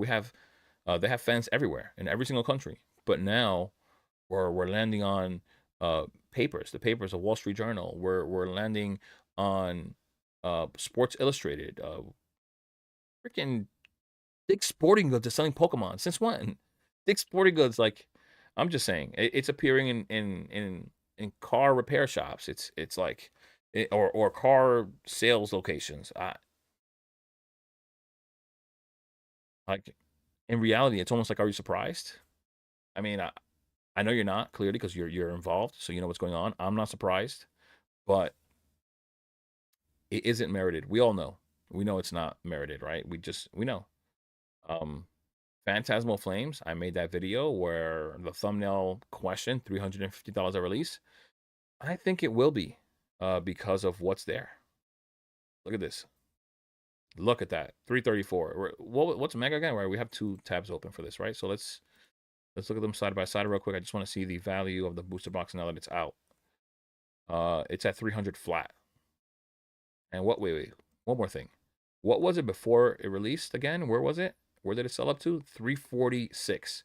So if we saw sales at 346 for that, I think Phantasmal Flames, just because of Charizard, we might see some other sales even higher than that. You know? We might. It's not unrealistic. 334 across the board, like crazy, but I think right here it says 343. So it was a high of 343 went to sales. Um, I wouldn't be surprised. Charizard is gonna take the cake. I don't know what's gonna happen, guys. I don't. Once again, it's not merited. It shouldn't be. It shouldn't be that. But all we can do is play the market. You got to roll with the punches. Now we're in a position where you just got to find your opportunities, right? I used to go to this site. I'm gonna show you guys the site. I mean, you guys probably know the site. If you guys do, if you do, you do. If you don't, you don't. 763 collectibles. This was my site to go to at all times. I don't even know why I didn't come up in the browser. Like I don't go to this site all the time, and I have an account here or whatever. But so they have their section here, right? And it'll say something like, where is it? Oh, pre-order. What am I doing? Pre-order's right here, and they would usually have all new stuff right here. But because everything's sold out, they don't have it. They do have new things listed, like they had this Paldean Fates Costco thing here. I don't know why, but they had this here as well. This was at MSRP, even though this is at 40 right now. At some point, this was at MSRP. I saw it, like I actually showed it in a video. This was MSRP as well. They do sell many things at MSRP, but for example, I used to come here all the time and do my pre-orders here. They would do a drop at like 5 p.m. of whatever day of the release date, and they would have a beautiful bundle. Actually, let's see if I can find the bundle. I think 763 collectibles, Journey, right? Was it Journey? I think it was Journey. Let's see if it pops up. I'm pretty sure I saw images of it. When I went to the images, I could find it again, and they had the bundles here that website had specifically from 773. Yeah, look, this was their deal right here. This was literally. Oh, whoa. Okay, I don't know what I did there. This was the deal. This was the bundle package that you were able to purchase below MSRP on that site. It was all of this for like 280, I think it was, and we have, look, 160 plus 50 is 210 plus 26 is 236 plus $30 here is 266 plus 5 booster packs at $5 is 286. I'm pretty sure I remember specifically that number of $280 for all of this. And this is what they were doing with pre-orders, right? They would drop this and you could buy all this for one package at MSRP or below. And they emailed me, and I guess they email everybody else who's on their emailing list who has an account. They're not going to be doing that anymore. They're not going to be doing like lotteries for previous customers, which I'm glad I am one. So they'll have some kind of a lottery drop for Mega Evolutions and Phantasmal Flames. Another one that was great was also Beckett. Uh, is it Castle? Beckett Castle? I forgot. Castle Beckett? I forgot. Why am I like drawing a blank? Castle TCG. I'm pretty sure that's what it was. Yeah, this was them. Here you go. This is their site. So they were also doing MSRP drops. Once again, same thing. They emailed me. They are going to be doing lotteries, and you have to keep up with their Instagram to know what's going on. And this is where we are right now. You can't really. I like, we can complain and we can get upset, but the truth is that we have to roll with the punches. Try to be strategic as much as we can.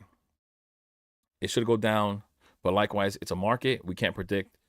So don't wait to buy one. If the dip happens, buy multiple. If it doesn't hit the dip, then at least you have one and didn't miss out.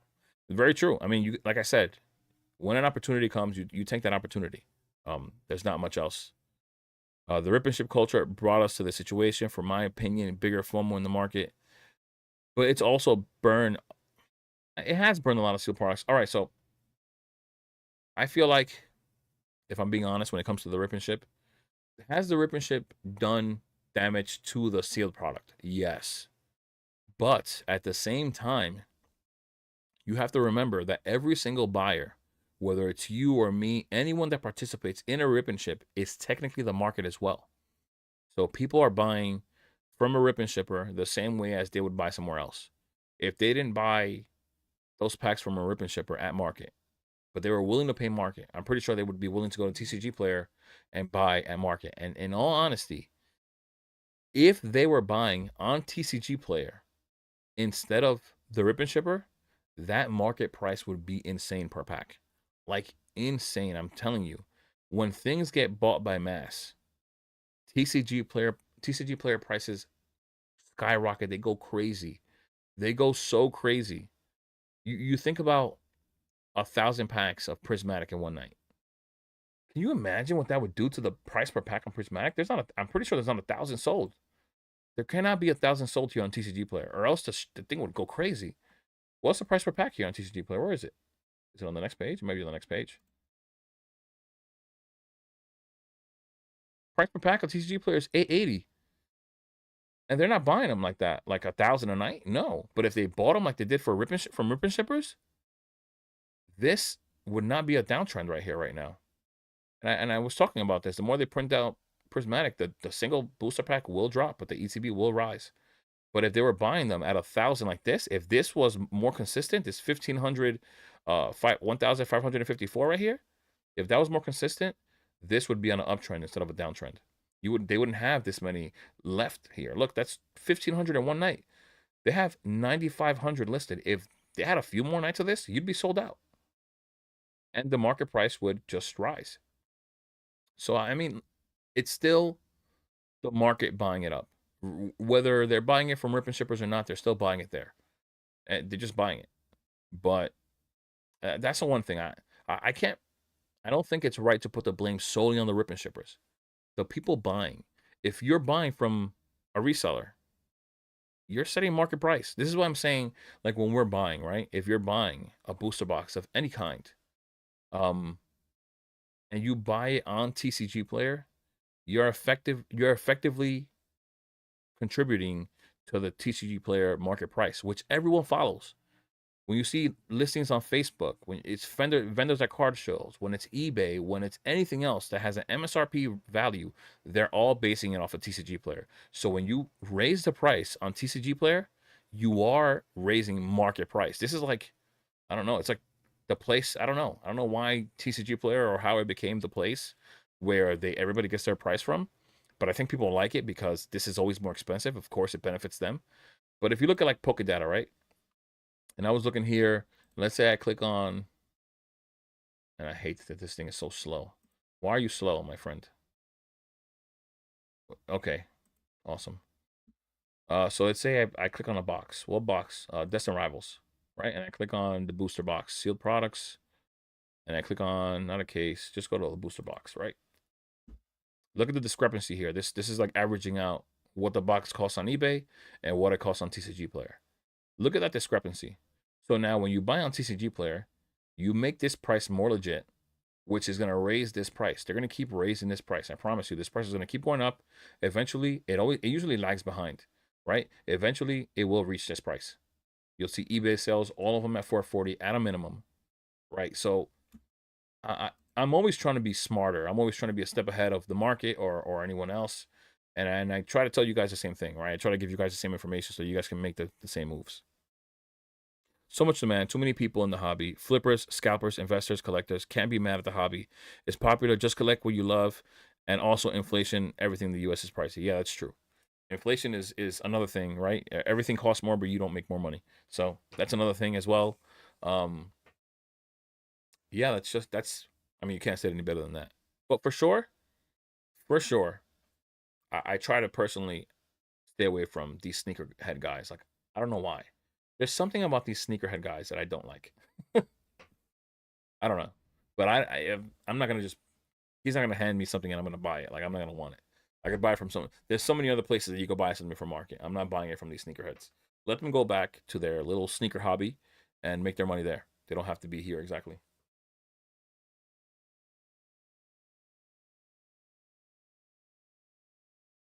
But one thing I will say is that as long as there's a place for resellers to sell this stuff, where people are gonna buy it, which they are, no one's slowing down. They're gonna be here. It's gonna take something dramatic for the resellers to not be here. It really is going to take something dramatic. You're talking about, like, you see all these people. Like, I don't know. You're seeing all kinds of people, whether it's by age. You're seeing people at much older ages going to stores trying to buy things to resell. You're seeing a whole bunch of young guys like that are in college just trying to make quick money. They're trying to make like a business out of it almost, just like the sneakerhead guys are. And of course, the sneakerhead guys themselves don't have much of a market with sneakers anymore because sneakers aren't that popular right now. And so they're all really buying it. They're the ones buying bots, believe it or not. They're technically they were investing into sneakers is what they did. That basically you're buying stuff, you're putting money into it to then make money either in the short term or long term, whatever you want to call it. They're in one way or another investing, even if they are reselling. There's a type of investing. You're putting your money into something to make more. Um, they were doing that with sneakers, and now that that's dried up, they're over here now. And until something dramatic happens, whether it's sneakers blowing up again or specifically Pokemon dying down, they're not going anywhere. They're not. It's just a reality of it. So you got to ride it out. It's not happening anytime soon. Like I said, the earliest I think could be 2027, in my opinion. It's just the only reason I mentioned 2027 is because we literally don't know what's going to happen. What we do know is that next year is 30th anniversary, and the Mega Era looks pretty good to me right now, in my opinion. That's what I think. I'm surprised. Ben, you think that Mega looks average?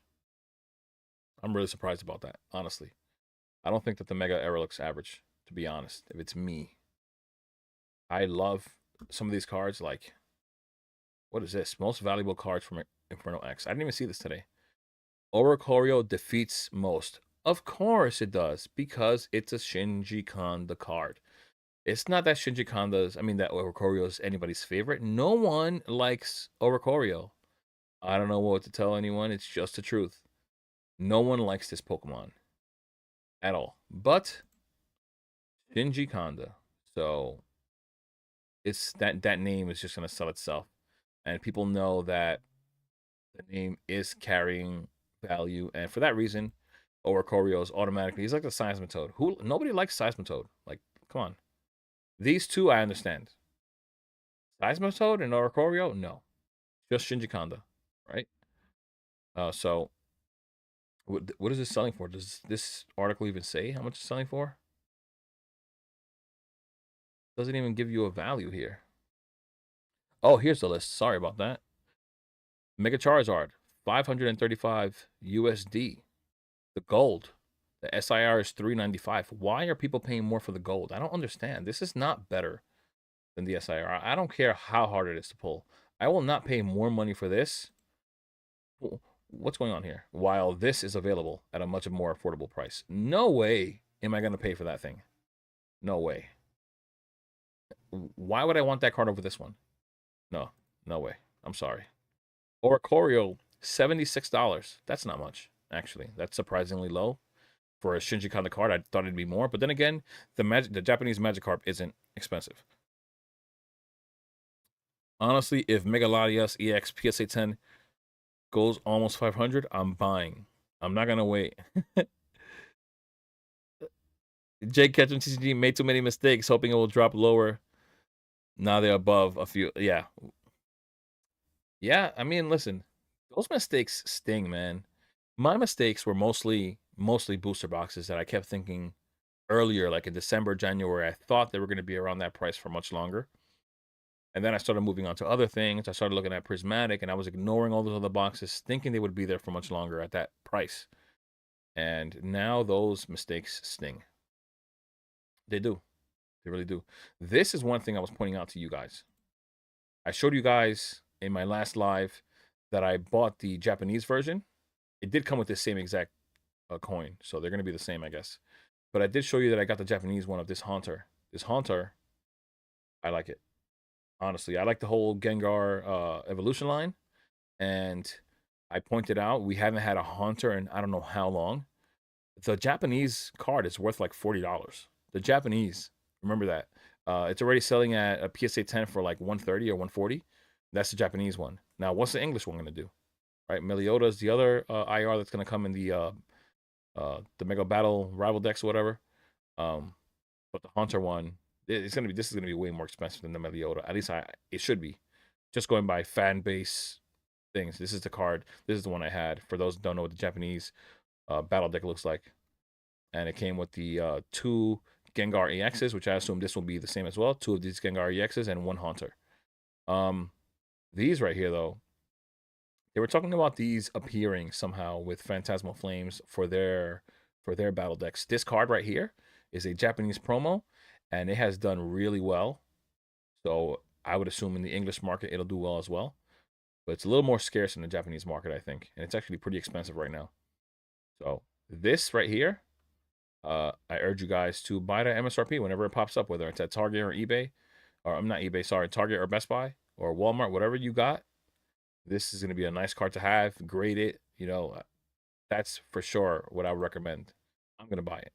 So that's another thing. If you did buy these boxes though, they're going to do well as well. New stock of Pokemon Center Pikachu boxes announced following the outrageous prices on the secondary market. I didn't see that article either, but that's good news. Good news right there. More of that box hitting the market. Those boxes are going to they're going to do really well in PSA 10s. Those singles there, the one with the red Dragonite, that shiny Dragonite, that one's going to do really well in my opinion. But yeah, so much happening, man. There's so much happening everywhere. It's like maybe you could try to look where others aren't, but it's just amazing things happening everywhere. Temporal Forces I was talking about before, right? I did bring that up, and I think it was JB that said that he didn't have any. But boxes at $255.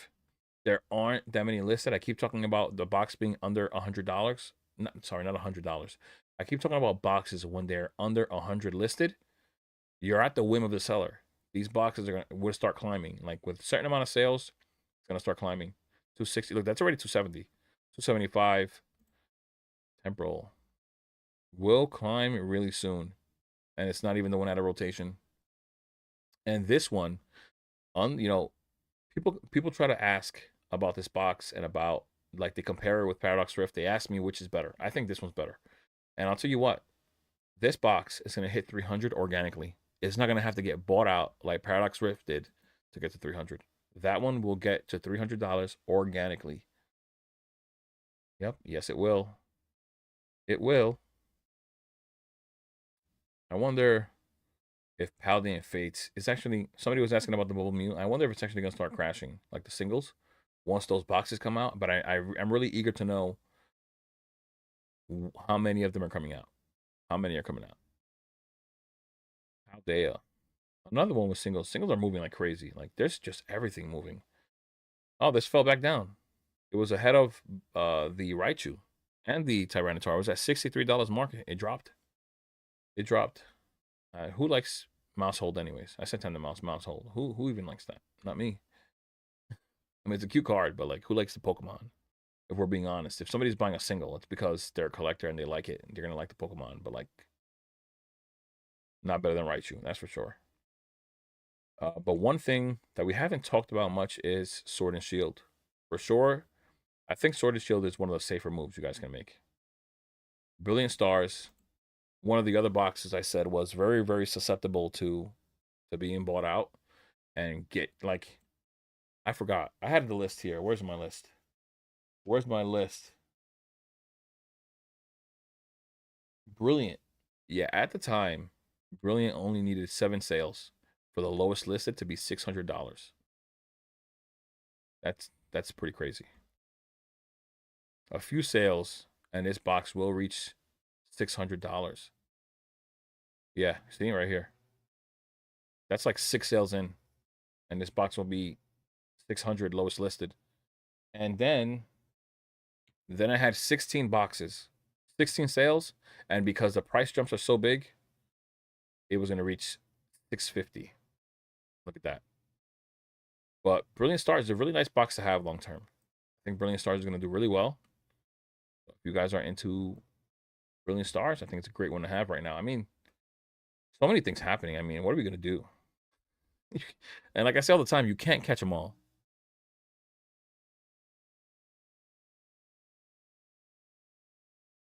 Supposedly that that Paradox Rift booster box buyout was done by Poke Annie. Take it with a grain of salt. I mean, listen, he has a store. He claims he makes 7 figures a year from that store. So that would mean he has the money to do it. You know, he can spend $10,000 on this box. You know, and it probably wouldn't do anything to him. But is this box really worth it? Who likes this box? Like, come on. Come on. 350, 374. All this down. They bought everything. Some people don't even acknowledge these things as a buyout, but then you have to sit there and think that these boxes were actually bought. Like the Destined Rivals thing, I made my market analysis for Destined Rivals, and I made it like I recorded the video. I would say like an hour and a half before the buyout happened because the buyout happened at like 9 p.m. And I released my video at like 9:01 or 2 or whatever it was. And the buyout happened like as I released the video, which is pretty crazy. And some people don't notice that that buyout happened in a span of like 15 minutes, like within that time. Like in like that, it's so crazy. And some people don't even want to acknowledge it as a buyout. They don't. Some people don't even like hearing the word as a buyout. They don't like hearing the word buyout. They don't like hearing the word manipulation. It's real. Like you can't get mad at it. It's a real thing that happens in the hobby. Uh, Last thing you really need to do is really complain about it. Just deal with it and just figure out what to buy. You know what I'm saying? Like it's just what it is. But like, do we really like this set? In reality, do we like this set? Put it on near mint. The Groudon looks cool. I'll be honest about that. These two are my favorite, but they're not even the top chases. I don't understand. I I don't know. The market's gonna do what the market's gonna do. But these two are my favorite out of the set. But aside from that, this Garchomp is an SIR. It's really lacking. It looks like a full art. I don't like it too much. This card has been pumped a little bit. This card is amazing, in my opinion. But aside from that, this card doesn't look bad. But do you like Iron Valiant? Probably not. This is why it's $23. Yeah, this is not. When I talk about Temporal Forces, I talk about how you can make the connection with the three dogs. You have the Ghastly there. You have the Gengar there. You could make connections with a lot of these Pokemon. You make connections with 1, 2, 3, 4, the Garchomp, and then it starts falling off. Like, there's no connection here. Really, I don't connect that with anything too much. It looks like, I guess, Gardevoir or whatever, but it's not really. Yveltal's okay. The Plusle and Minum are okay. Golisopod is alright. Iron Hands. It's okay. The Mantic is nice. But you don't really make a connection like that. The Magby I really like. Brings me back to when I first had a Magmar in a game and I was able to get an egg and hatch it. But aside from that, like, it doesn't have enough to tie me to the set like Temporal Forces does. So I just try to take it there every single time. Nostalgia, I have to be able to make a connection to be able to believe in a set. It's worth it. If in this hype market, it almost feels like it doesn't pay to make those connections, to think that far in, because everything is flying. But eventually, it's not going to be a hype period, right? Eventually, if you're investing for the next 3 to 5 years, you're going to have to hope that those boxes have organic growth throughout the low times as well. It's going to have to grow. It's going to have to. That's what you want. The Umbreon EX PSA 10 is something I've never seen before. Lowest was 2,400. Should have got it, but I never seen a card. Brand new. Keep up. It's almost 4,500. Prismatic Evolutions perform. Yeah.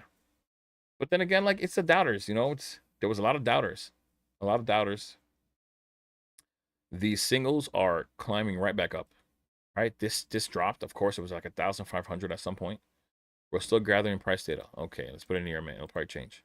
There you go. So yeah, beginning of the month was 1,021. It dropped with all the price. Not sorry, 3 months ago it was $1,021, and with all those ETBs that got printed, it dropped. But look at it now, right back. It's actually above that point. Of course, if we go back for the year, it's much higher than that. There you go, $1,600. We're at 1,063, and it's climbing. It's climbing. If you were bought here at 1,000, what's listed here? Look at these listings. This is why you have seen no sales after these. After these sales right here, this is why you haven't seen any more. Because look at the listings. Oh yeah. If anybody buys, that's going to be a sale at 1,400. Just rising at market price. What is it? Umbreon EX, what number is it? 161. Let's see what it is at a PSA 10. What is it at a PSA 10? Price chart. PSA 10, 3,475. You said 4,500. That must have been a sale. There you go. Look at that. 4,100. Look at the PSA 10 chart here. It was crazy in the beginning. Look at that. 8,400 and it dropped. It dropped, but now it's climbing back up. It's above its high, though. On the average, at least. 4,150. 4,100 here. That's right below 4,000. 4,320. Yeah, look at that. Somebody bought this. I would never pay for that. PSA 10 contender. Yeah, bro, if it's not graded, don't sell it as a graded card. Like, get out of here. But yeah. I mean, it's not a bad card. I think there's a lot of hate all the time. People complain. I think people are just mad at Prismatic. They're mad that they couldn't get it. They're mad that the cards are so hard to pull. They're mad that they're not enjoying opening the set, but you cannot. The market is going to do what the market's going to do. If they like the card, they like the card. People are buying it. Can't complain. This is a very, very expensive card. I'm going to tell you right now, I counted all the packs that I ripped with Prismatic. Between me and my fiance, we ripped about 150 packs. and haven't pulled one SIR. But am I really, really going to hate on the set? I'm not going to hate on the set. You say eBay? Oops. eBay. eBay, Umbreon. PSA 10. Auction. It'll be nice to see where this ends, because this is right below 4,000, and we still have almost a full day. That's going to go up. That's going to climb. Buy it now, 4.3K. This still has 4 days. 4,300 buy it now, 5,000. 4,500. Yeah. I mean, it's a great card. It's Umbreon. People love Umbreon. My curtain, if you see it in my videos, you see the evolution line in my curtain. Umbreon's right there. Like, come on. It's a great Pokemon. It is. You know, it's like when people get mad that Pokemon made another Charizard card. Like, come on. Buy it now. Oh no, I ripped 50 packs of Prismatic Evolution and said no more. Not even an illustration rare. Yeah. Well, actually, we pulled the gold Teal Mask Ogerpon, which I hate. Like, I could rip the card. It's there, I have it put away, but I could rip the card and not blink an eye. Like, not bat an eye whatsoever. It's I hate that card. Can't believe I pulled it. I at least give me the gold Pikachu. You know, like, but 150 packs? Yeah, I mean, look at this. Once again, the market is going strong. I'm surprised this went to 4K from Probostine. Usually the Probostine sales are higher because it's such a trusted seller. $4,000. This one went for 4,000, and just a buy it now. Same here. Crazy. It's a great card though. You know, like, I don't have this, but I'll tell you what. You know, we were talking about rip and shippers before. I did participate in a rip and ship, right? And I specifically participated in Nostalgianomics' rip and ship, and I bought 30 packs of Prismatic back when the packs were at like $13 a pack. So you could do the math. $30. I mean, 30 packs at $13 a pack, and I ripped 150 with my fiance myself. Never got an SIR. I bought 30 packs from him on his live, and I got the Sylveon EX and the Jolteon EX. Can you believe that? I couldn't pull it myself, but it had to be done from somebody else's hand for Pokemon to give me what I wanted. What I really wanted was this Espeon. By far my favorite. This one and the Leafeon are both the two of my favorite cards. But I do like the Sylveon. I mean, I have it. It looks beautiful. I like it. But for sure, the Espeon and the Sylveon by far my favorite. And these are all actually not listed as near mint. I didn't click near mint. But yeah, Sylveon. I think Sylveon has been climbing again after it dropped. It was at 404. You know, they printed ETBs, it dropped, and now it's back up to 362. But I think it was much more than that when it first came out. 600. And I think I participated in the rip and ship in around like February. So, or March, somewhere around there. The Jolteon has really tanked from when I got it. Sorry about that. JQ, I'm back. Welcome back, brother. Welcome back. JB says he opened 10 and that was enough, but 10 is not. That's not much. You could have opened one more and pulled a God Pack. You don't even know. The Espeon is beautiful. It is. The Pokemons were tricked that day. They demand 6 month bad pulls now. Oh my. Now, ever since then, we have opened some packs, but nothing like before. Like, I was opening ETBs worth of packs, and it was not happening. This is the funny part, right? So we opened 150 packs, couldn't pull anything. I picked up an ETB for my brother. Guess what? Leafeon was in there. There was somebody else who I picked up a binder collection and some 3-pack blisters from, and what was there? The Flareon was there. I don't know what I'm supposed to do. Your favorite evolution, but I tend to be biased for psychic types. I mean, they're cool. I mean, you can't tell me that this is not a great card. This is an amazing card. Like, just the detail, like everything in the background. This is sick. This looks amazing. It's a very beautiful card. This card right here. People say that they love it. I think it's an okay card. but it's Shinji Kanda once again, so it's passed up some evolutions. A lot of Shinji Kanda hype. You know, I have seen so many people talk this card up because it's a Shinji card. But whatever, we'll let it be what it be. The market is going to do what they're going to do. Hype is a very big thing. Influence in the hobby is a very big thing. YouTubers know that they have influence. You know, they'll talk about it. You have 10,000 subscribers, 15,000. You know that once you speak, you're gonna get into somebody's ear. Somebody's gonna listen to you, and so you know it is what it is. What are you gonna do? But these cards are nice. And hype, the hype, the hate that this set gets is not merited whatsoever. I don't understand it. I don't. I think the cards are really cool. Of course, some are lacking, like these Blood Moon and Shaluna. I don't like too much. I do like the Raging Bolt. The Palafin is not bad.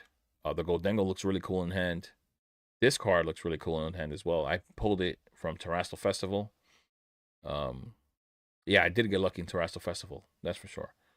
We definitely did pull good things in Terrastal. In Terrastal, I pulled the Master Ball, the Umbreon Master Ball. I pulled the Espeon and the Leafeon.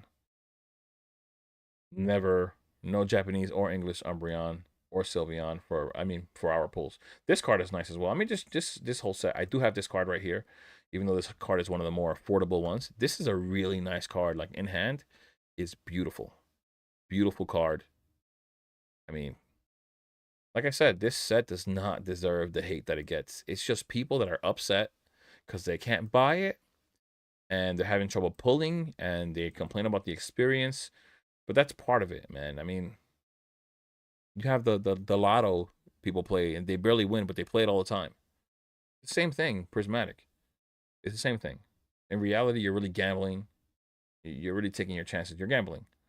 But Prismatic, I mean, everything is skyrocketing, right? What is everything else at? The ETBs are up. This thing right here. This thing, I could never like. Every time I tried to buy something, whether it was Walmart, when they dropped this on Walmart, I gave up. I was on that queue for like 3 hours, and I fell asleep. I woke up the next morning, and people were saying that after waiting in the queue for like 3 hours, they got it, which is insane. It's insane that you have to wait on a queue online for 3 hours to get this SPC. I mean, would have been worth it, of course. All I was able to get was the one from the Pokemon Center, and then Best Buy got botted like crazy. I mean, I never had a real opportunity to get these at MSRP, which I really wanted. Upsetting though, but this is gonna be that 151 UPC. This is gonna be the same thing. They could call it an SPC. Yeah, it doesn't matter what you call it.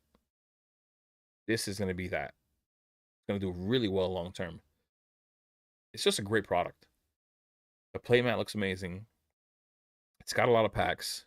It's got a nice promo. That's the only thing that it's lacking. It doesn't have 3 promos. It's got 1, but it's still amazing. It's still an amazing product. This has dropped a little bit. It dropped down to 40. It looks like it's back up. It was at 40. It looks like it's back up to 42. Yeah, it was at 40. See that? It was at 40 around right here. I mean, that's an average, so it went to 41, but now it's back up a little bit. I wonder why. I know a lot of those were like ending up on shelves. They were on Target a lot, Walmart. I mean, we'll have to see what's going to happen with Mega Evolution. There's another guy, another YouTuber I watch. His name is Hilltop TCG. I forgot his first name, but that's his channel. And he made a video stating that there was a delay on the ETBs.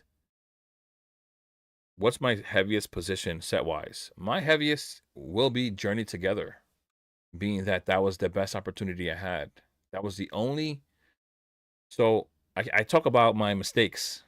I talk about my mistakes looking past sets.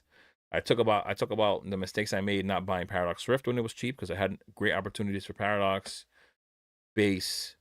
I just had a lot of good opportunities and I passed them up. And I didn't take advantage. I thought they would sit at that price for a long time. And I never pulled the trigger. I kept ignoring it. And that screwed me, clearly. And I am upset about it. But I can't do anything anymore. Journey Together came around and I was offered MSRP. So I bought 10 boxes. I have a case. I have 2 boxes behind me. Me and my fiance ripped a box each. So that was that. Destined Rivals, I denied buying at 220 because I had bought a lot for my LGS and I expected him to take care of me better than what he did. And so I said no. Once again, I spoke to him over the phone though, so I don't think he knew who I was. And so I think if he would have saw me in person, he would have given me a better deal. But I was so upset I didn't buy it, and I should have bought it at 220. Another regret. And Journey Together, you're saying it could be a sleeper. I am pretty confident that it will be. I got it for MSRP. This box last week was 230. Sorry. This box, because it hasn't been getting hyped up. Remember this, hype is so big in this market. Let's not forget, last year at this time, everyone hated Obsidian. Everyone hated Paradox Rift. Everyone hated Base. Everyone hated all of these sets. And they were $90, right? Now they're at minimum 250. I mean, hype is a very, very big thing in this hobby, apparently. People talk down Journey Together. Guess what? It's probably a time to buy. And it's been the only box that's not getting hyped up, that regardless of all the crap that's been said about it, after it hit its all-time low, its only low of 200 right here, it has had straight up organic growth with no hype behind it. And in the last few weeks, the last week, it's been taking off. It was at 230 a few weeks ago, and it's just been climbing. You know, there was speculation. People were thinking that the non-enhanced was going to be more valuable than the enhanced. And it's funny because in the UK, it's the opposite. In the UK, this non-enhanced is everywhere, and then the enhanced is scarce. So until we get a reprint, we won't know which will get printed. We'll have to see what happens. But to me, it doesn't matter. I think that this box is going to do well long term. This box is better than everything that's in the top in the first half. On the bottom half, it's a top. It's on the top of the mid tier sets. It's better than Base. It's better than Paradox Rift. It's better than Temporal. It's better than those bottom half sets. It's one of the top mid tier sets when it comes to booster boxes, right? It just is. Whether it's getting hype or not is a whole different story. People don't want to hype it up. It's fine. It's better than Stellar. It's better than Temporal. It's better than Paradox. It's better than Obsidian. It's better than Base. It's clearly going to be behind Paldea, Twilight, Surging, and Destined Rivals when it comes to booster boxes. There's 4 sets. 4 booster boxes that are ahead of Journey Together, in my opinion. But do you count reprints with all these packs being in these ancillary products? I mean, you have to consider reprints. But it just depends on when they come. That's the craziest part. The reason why Destined Rivals got bought out is because there haven't been reprints. I don't know what Pokemon is even thinking about right now. Like, what are they doing? They printed a lot of Prismatic, but they didn't print Destined Rivals booster boxes. I would have to assume that at some point they will. They haven't printed Journey Together booster boxes. I mean, they came out with some Surging Sparks booster boxes. Of course, that's where there's 1,000 listed on TCG Player, but it's still $300. We haven't heard of Twilight Masquerade booster boxes in a good while. Yeah, it's like I don't know what's gonna happen right now. They're not announcing print. They don't even announce anything really, in all honesty. But they're not printing them either. Regardless, they're not hitting the market. So we'll have to see what really happens. Do you consider them? Yes, of course you do. But I don't know. Strength is in the market. Once again, there's a lot of money being dumped into the market, guys. Like a lot. Like just consistently. You know, I spoke about Silver Tempest. Everything under 550 was bought. The lowest listed for Silver Tempest is 550, even though market is 488. The lowest listed for Lost Origin is just under $900 because they all got bought out, even though market is 800. Lowest listed is like 888, I think it was. The only thing that hasn't gotten bought out is Astral. And Astral is one of the weaker ones out of the better sets in Sword and Shield. But aside from that, Brilliant at any moment can get bought out, but it's at $500 and something already. Chilling Rain can get bought out. It's at $576, I believe. I mean, the market is so crazy. I mean, reprints at the moment are only doing so much. Surging got the reprint, and even though it got it, it dropped to like 220 at some point, and it went back up to 300. It went past its all-time high. right? So the market is just so strong right now. It's so hard to try to predict what's going to happen. That's why I stress like a price point. Yes, if you are a whale, you could buy whatever price point you want, and it isn't going to bother you, and you can hold it for the next 5 years. Great. But if you're an average guy like I am, like 99% of us are, you want to buy at the best price point possible, right? So even Astral being a safer play because it's in Sword and Shield, there are no reprints, right? It did start climbing. There were some little sales here, which is odd that in the time that this came across, like this is odd to me. There was 3 sales here, right? 1 here. That's 4 in a span of what? Almost a month. 4 sales there. 2, that's 6, 11, 13, 14, 15, 18, 19 boxes. So from August 23rd up until now, there were only 19 boxes sold, and it rose from 371 to 394. With the most recent sale you see here at 425. Like, it doesn't make sense to me. So I just try to play the market as smart as I can, or I try to be as strategic as I can. And I was talking about this before. I'm not buying on TCG player. I'm not gonna affect this price. Why would I want, if I buy a box at 425, I am effectively increasing this market price, making my entry point if I want to buy more even higher. Why am I gonna do that? It doesn't make any sense. I'll just buy it on eBay. It's just a smarter thing to do. If you're trying to be strategic, it's a smarter thing to do. Trend is your friend. Yeah, you keep up with the market. And like I said, you play the market. But you try to play it as smart as possible. Right? That's all you can do, what you have to do, in all honesty. I'm not going to sit here and buy Astro or for something when if I look at, because Data has both, right? So even though this thing is super slow, um, a little faster right now. Not anymore. I spoke too soon. This thing, horrible. Come on, Data. We're gonna have to revamp this site. We're gonna have to do something. Right. If we look at Astro, because we were on it, right, and then we go to sealed products, and we look at the booster box. There's always a slight like discrepancy here. This is only keeping up with this price. It's only following TCG player. So why am I gonna increase this price so that I increase this price as well, and my entry point is even harder? We got to be smart. Vaughn, welcome back, brother. Welcome back. Um, that's it, man. Of course, I've spent thousands on Pokemon. You know what's crazy? I don't only have. Well, I'm gonna say this. I was gonna start a rip and ship. I'm not gonna lie.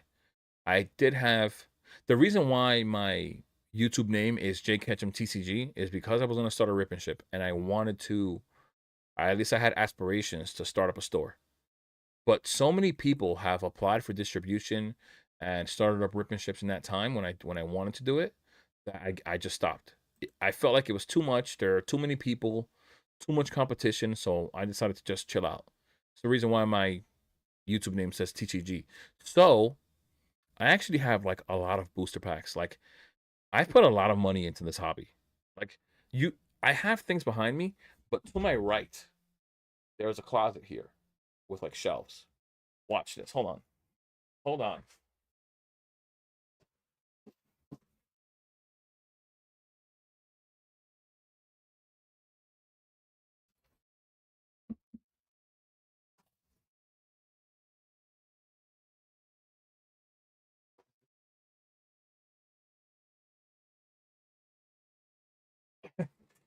Watch this. Look.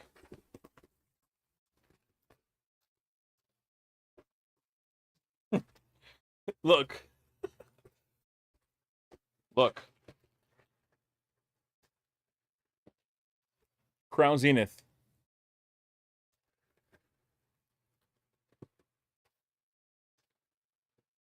More Crown Zenith.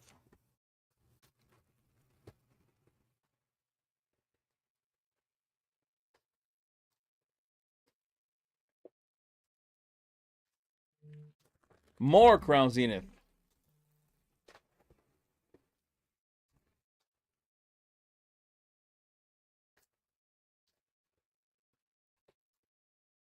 Guys,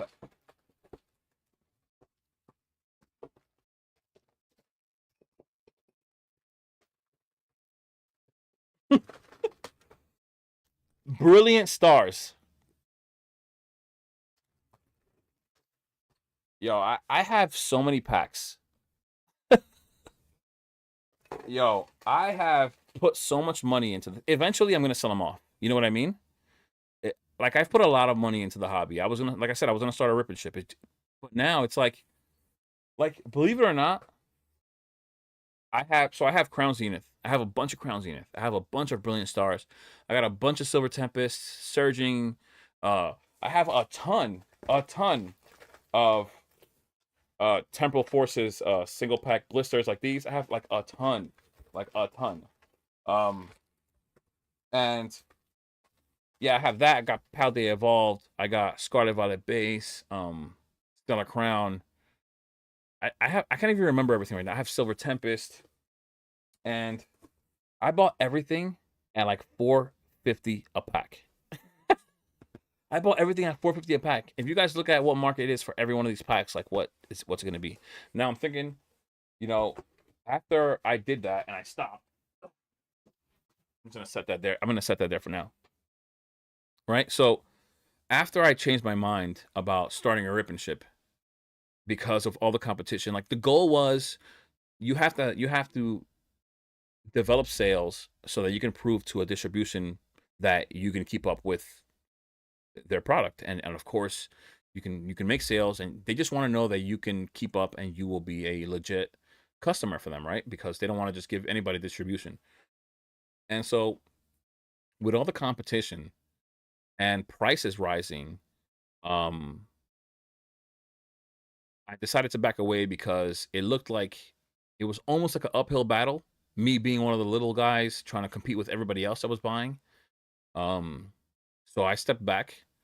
And then I also thought to myself, what if I just keep these packs? Like, if we look at anything, let's say Sword and Shield. Sword and Shield is fine, right? Single packs. If I bought everything literally. I made sure not to pay more than $4.50 for any of these packs. So I have Crown Zenith, right? I have a ton of Crown Zenith. What does Crown Zenith look like? Single packs. I'm not, listen, I made a video as well. If you guys, if you guys do watch every single video, if you do, I appreciate it. If you don't, then I guess you watch whatever you can when you have time. But this is Trainer Gallery right here. A big thing that I've stressed is reputation, right? If you're gonna sell in the long term, you need a reputation. You're gonna need to be trusted. And a big thing is this YouTube channel. You guys get to see me being transparent. You guys get to trust me. You get to know me. I'm not some weird guy that you never heard of before or spoke to before. Um, and I'm transparent, and I will even rip packs in front of you to show you that these packs are legit if I have to.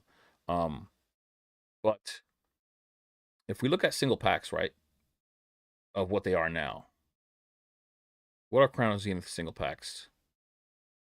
They're 14. I didn't even know they were $14. I thought it was gonna be like 10 because I bought them for 450. They are $14 market, and I bought them for 450 each. I mean, if I hold them till the next hype cycle, I can do well. You know what I mean? And that's just Crown Zenith, right? What else? I have Paldea Evolved, right? I'm just looking at the popular ones, right? I have some Paldea Evolved. I wish I had more, but I have some. I probably got like 70 packs. I don't know that I was gonna just start off with. If I had to guess, I'm not 100% sure, but I have a decent amount of each one that I'm talking about. Um, what is this? 896 for now. 896. Paldea Evolved is gonna go out of rotation. People are gonna want to pull that Magikarp. This can be $15 next hype cycle. You know what I mean? So I backed away from that, and I just decided, you know what? Since I did back away, I'm already keeping things sealed. I might as well just continue to hold it. Crown Zenith is goated. It really is. I love Crown Zenith. I was buying Galarian Gallery CZ 10s this month. I feel like they were underpriced compared to Scarlet and Violet specialty sets. You know what's funny? It is. I've been talking about it for a while. It's been. I only recently started keeping sealed products, which I plan on keeping sealed for at least 5 years. That's my plan. I mean, that's ultimately the goal. If you're investing into this, you don't really. I mean, if you want to do the work of reselling, you can. I mean, you can make good money. It's a lot of work, nonstop, and I'm not saying that the work should deter you from making money, but it is. I'm just being honest. It is a lot of work. But stressing reputation. Reputation is going to matter long term. And I have to develop some kind of trust where people aren't going to think, are those resealed? Because they're not. You know, I'm not some kind of a scammer. I hate that kind of stuff. I truly do. And like I said, if I have to rip packs in front of people, if you want to, like, if you wanted proof, then I could easily show you proof. Uh, but yeah, so that's that for now. Unless I ever change my mind again and I want to be a rip and shipper, but that's where that's at right now. But I've put a lot of money into this hobby, and I'm one of the smaller guys, right? And that's just what it is. But can you imagine what competition I would have been up against? Well, then again, I probably would have made my money back and some, and kind of just kept reinvesting it. But I don't know why. I got deterred at the time.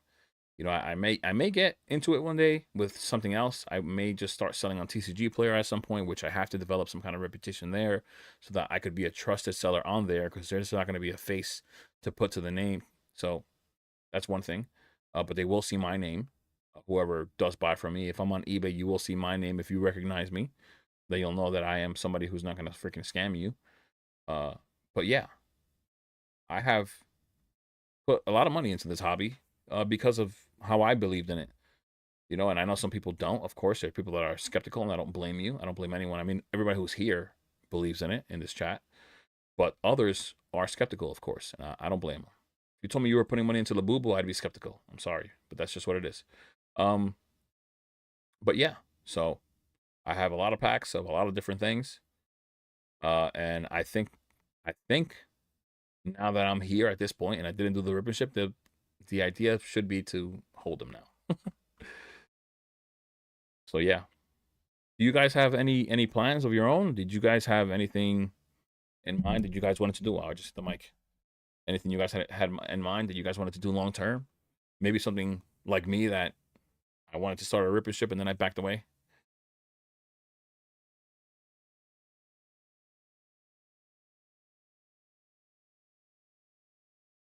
Because I wouldn't be surprised. You know, the thought was, you know, it's so funny. There are people out there that just talk about how people look at this as a monetary like opportunity. I mean, it's much more than that, though. I mean, if you love what you see here, like if you actually enjoy this, like you like the Pokemon, like you guys are in this live right now because you like Pokemon. Even though you enjoy that, or you like that there's a monetary value behind these products. Why is it a bad thing that I would love to be able to make money with something that I actually enjoy? I don't understand. You know, and then people will judge you, but they don't judge Pokemon. Like Pokemon doesn't sell you cardboard for $160 in a box. Like, come on, bro. I've seen people like bash people like this throughout this week. People bashing Nostalgianomics, and they were bashing him about what he was saying when it comes to like that video he made about collectors liking collecting now because things are more valuable. And then he got bashed specifically by someone who had a website, or who has a website and sells product on there. You sell product on your site for market price, but you judged Alex for telling you that collectors like it more now because things are more valuable. You're selling things because they're valuable yourself. So I don't know. People, I don't know.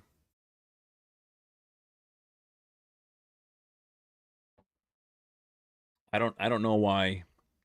I don't know why I'm surprised. I think it would be amazing if I could sell Pokemon cards and make that my career, if I could enjoy this hobby, love it, you know, just like anybody else selling things at market. Is That's the funniest thing. You have Coop, uh, who's a huge YouTuber, who's an amazing person. He sells, and he sells things at market. He's not giving them to you for free. He gives them to kids, but he's not giving it to you for free. He's not selling you anything for free. He's literally selling it to you at market. And so is every other person who shows videos about vending. And people love them. It's the funniest thing in the world. They love them, but they hate everybody else that sells something at market price. It's so crazy. It just blows my mind. So I considered that at one point. I mean, I've even gotten chewed up by some people in the comments, and I only had like 200 subscribers at the time, and the guys just try to like just chew you up for being an investor. You guys are the ones that starting the hobby. Really? I don't think so. I don't really think so. But yeah. Anything else? Anything you guys have in mind? Anything interesting that I haven't pointed out that you guys are actually looking into? Any possible plays? Anything that you guys feel like people are not looking at? Let me know. There isn't much that's out there that people aren't looking at, but if there is something that you guys have in mind, let me know or let us know. You can see what's there. I did want to talk about Black Bolt and White Flare, which I don't talk about much because people just don't talk about it. I think these will do well long term. I know people, that's not what people think right now. That's not the sentiment at the moment. But I think this is like this is perfect. This is a perfect example of everything else that has happened in the past. Buying something when nobody else wants it. Like this is not for a specialty set. This is not that much being bought right here. Brilliant Stars Trainer Gallery.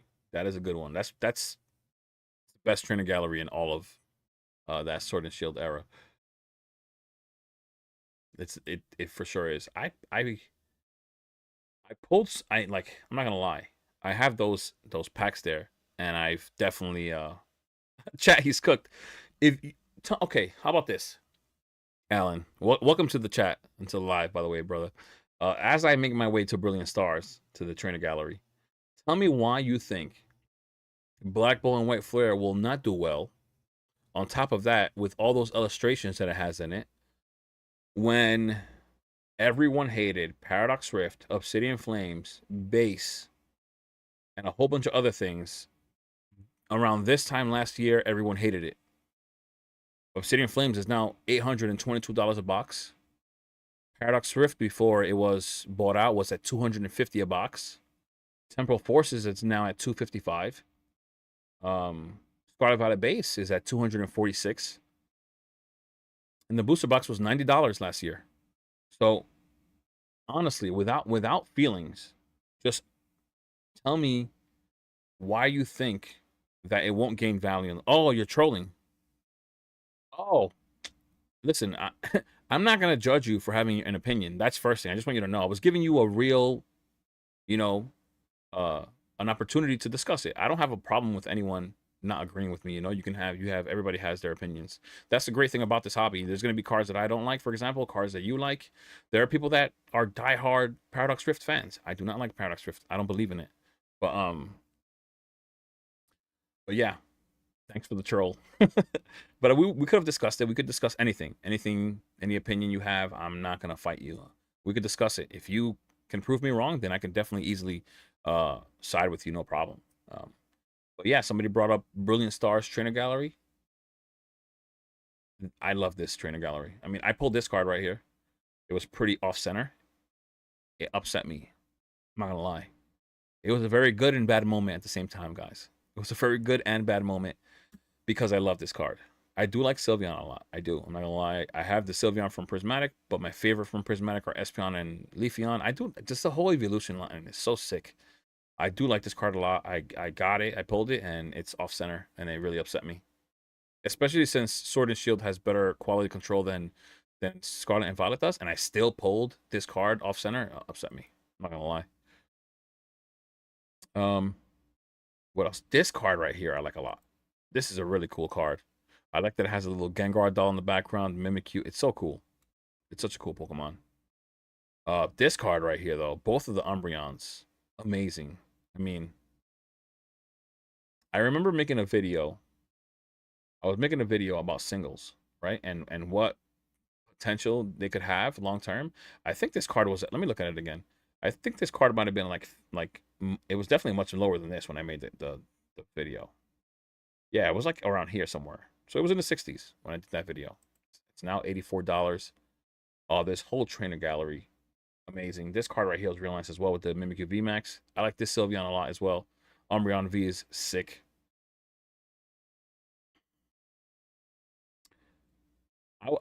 Black Bull White Flare is really good. Black Bull White Flare is Crown Zenith 2.0 for sure. I wouldn't call it 2.0 just because of the Pokemon that are in it. There are much more popular Pokemon in Crown Zenith, but I definitely see what you're saying. There are many illustrations. The pull rate is great. Um, and so it is. I think long term is going to do well. I think even though I don't feel too much nostalgia towards Black Bull and White Flare, there is going to be a crowd of people that are just too young right now to afford what's happening. That's going to be that they'll be around in 5 years and they will like the product. That's what I believe, truly.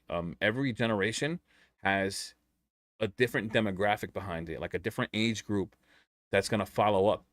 You know, there's a lot of people that weren't around for the original 151. I just saw somebody made a random post, and it was one of those things like, out of these four, you got to take one out. Like, you got to eliminate one. Which one is it? And it was Dragon Pokemon. It was Charizard, Dragonite, Garchomp, and Dragapult. And there were people who clearly weren't around for the original 151, and they voted Dragonite. Dragonite's one of my all-time favorites. Dragonite, Gengar, I like a lot. I like a lot of those 151 Pokemon. It's just nostalgia to attach. Dragonite was always a extremely strong Pokemon, as I remember. So, but those people weren't around for 151, so those people were favoring Dragapult and Garchomp. And so, those people are going to be around for Black Bull and White Flare. There's going to be people who are going to be diehard Reshiram and Zekrom fans.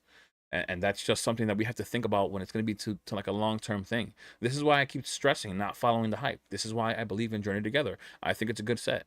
One day it's going to show us the same thing that Obsidian Flames, Paradox Rift, and what. As a matter of fact, I already showed you guys. It's already on the rise. It's at $250. So, I mean, following the hype is not really it all the time. If anything, what you have to do is go against the grain when it comes to the hype. Go get what's not being hyped, you know? And these singles here were not being hyped at some point. And I made a video about all these evolutions here, and they were at like $7. And look at them now. They doubled in price. I mean, it's not so big like a booster box. But if you're into singles and you vend or you sell on eBay frequently, you could have bought 100 of these Vaporeons right here, right? And if you bought them for $8 and you spent $800 on it, you're now at basically $1,700 with the profit being $900 with aside from counting fees and all that. But you know what I'm saying? That's something that people can do. But yeah, this trainer gallery, for whoever brought up the trainer gallery, it's amazing. Alan. Oh, no, not Alan. Who was it? Who brought it up? I forgot already. I forgot. But yeah, amazing trainer gallery. But I think Black Bull White Flare, once again, just because it's not receiving hype, it's probably the thing to buy. I really do think so. Of course, we have the Shinji Kanda. Really, the Shinji Kanda name pushing up this Pokemon that isn't even popular. But this card, I like a lot. I like the White Reshiram better. The Reshiram and the Zekrom SIRs are sick, in my opinion. They look really nice. This Kyurem is really nice. This Genesect, even the Genesect is nice. Yeah, Superior is always a fan favorite. This Fracture card, Haxorus Fracture. Haxorus is really nice, in my opinion. It's a really nice card. Yeah, there's a lot going on for this in this set. Like, these sets are nice, and I think that, a set with this many illustrations is only primed to do well long term. So I bought the Ultium Alt Art from TCG Player, but it's not near mint. Has a dent in the front, but it has went up since I bought at 350. Should I sell it soon to get something better? Well, you're clearly not happy about the dent, right? You clearly bought it so that you could profit off of it, and you're not happy with the dent. I'm not gonna lie, I would have sent the thing back. Which Umbreon Alt Art? You're not talking about the Umbreon from... No way are you talking about the one from Evolving Skies. Which Umbreon are you talking about exactly? Is it the other one? The Umbreon V? Jonathan says black and white to the moon. Way too many beautiful cards. That's what I'm saying. I don't want to look past a set just because of hype. And that's the wrong thing to do. Like I said, we have so many examples in Scarlet and Violet. The whole first half of Scarlet and Violet was so looked down on. Like, it's not even funny. From Evolving Skies, the Umbreon V you're talking about, right? I mean, yeah, if you could sell it, then I would, honestly. Am I master setting anything? No, I'm not ripping anymore. I was ripping a lot. I'm not gonna lie. I was ripping a lot. But I wasn't really trying to master set anything specific. I was literally just ripping anything I got my hands on. I'm not gonna lie. I'm not gonna lie. I was ripping everything. I was ripping it all. I could have so much more product, but I ripped everything. But look at the fracture right here. I mentioned the fracture. I also like the fracture. The Snivy to me looks beautiful. Like this card. I love this card. This card, just like the Oshawott, man, beautiful. Pokemon did a great job. Great job. I and for that reason, for reasons like that, even though I'm a 151 Gen 1 guy that because I was born and I was 10 years old when that came out, 11 years old. Um I relate more to that, but I could still see how beautiful these cards are. I did play the games, so I had my time with a lot of these other Pokemon, and so I could still relate because I played the games, and a lot of people still play the games, and people are gonna relate to these cards right here. You know, my nephew tells me that Zekrom is one of his favorite Pokemon. And he's what now? My nephew's 22, so think about it. He's 22, still young, still has career thoughts in his mind. He's not there yet, but 5 years, he's 27. He could be a potential buyer. Just an example, and this is legit. My nephew is 22 years old. He could be a potential buyer for a set like this one that he loves. So that's something to keep in mind. We have to sometimes think ahead. It's not always buying everything that's in the hype. Like, you got to buy where people are not looking so that you could profit the way that you should, as opposed to trying to buy things that are already getting bought out all the time. That's not what we should be doing at all. Crown Zenith is getting really ready to pop off. I think I gotta see the ETBs hitting 400 within the next year. I say it in my market analysis all the time. I don't understand why Crown Zenith isn't rising in price, but it's also not a bad thing. It's really the sellers, right? They're not listing it at high prices. So in the time that it could have been rising in price, it's been selling and having gradual growth, which is not a bad thing for guys that want to invest. That means that your entry point is not looking bad. It's actually looking pretty good. And I think Crown Zenith will at some point be $400 of booster. ETB. It's a Unova Minitin display, good investment long term. So I don't know. I don't know how I feel. Honestly, I don't know how I feel about Minitin displays. Um, yeah, I'm back. I'm really back and forth with that. I know that there's a lot of different things that people like to buy when it comes to all these other products. But I think it could do well. It's like everything Pokemon does well, if we're being honest. Yeah, I was talking about this Reshiram right here. I really like this card. I like this white Reshiram better than the black Zekrom one. I love this one much more. I don't know why. It looks so clean. I hate that the tag slabs like crack. I would love to see this thing on a tag slab. I think it would look so sick. The Oshawott that I was talking about, like with the Snivy, like they're just such nice cards. I think that this thing will really do well long term. I don't know why anybody would deny it. We think about all these Sword and Shield sets that have like nothing. Some of these have like almost nothing. Look at Astral Radiance. It doesn't have too much, and it's $300 and something a box. It's gonna be 400 at some point, and we're gonna think that it doesn't have potential. I don't believe it. I don't believe it. But yeah, I think the mini tin display might be here, right? It might. Let's see if it's here. Let's see how much it's selling for. Wasn't it on Best Buy? And not Best. Sorry, on Walmart. Yeah, that's the thing, right? Liquidity is really the thing about it. But I don't know if the mini tin display is here. It's not listed here. We could probably just type it in and find it. Not here. Let's see if we can find it, because sometimes it does pop up. What would you say? Which one? Unova? That's what it's called. Unova. I thought I saw it. Right? Didn't I? Wasn't it on? Wasn't it on Walmart? Yeah, Black Bull and White Flare is underrated. Like I said, I don't keep things hidden from you guys. Like I don't. I once again, I can't buy it all. I'm not a whale. I discuss everything with you guys that I think are good plays if I find them. Um, I started doing this thing where the video is called Buy of the Week. There was one that I did have, and I held on to the information like 3 days too long.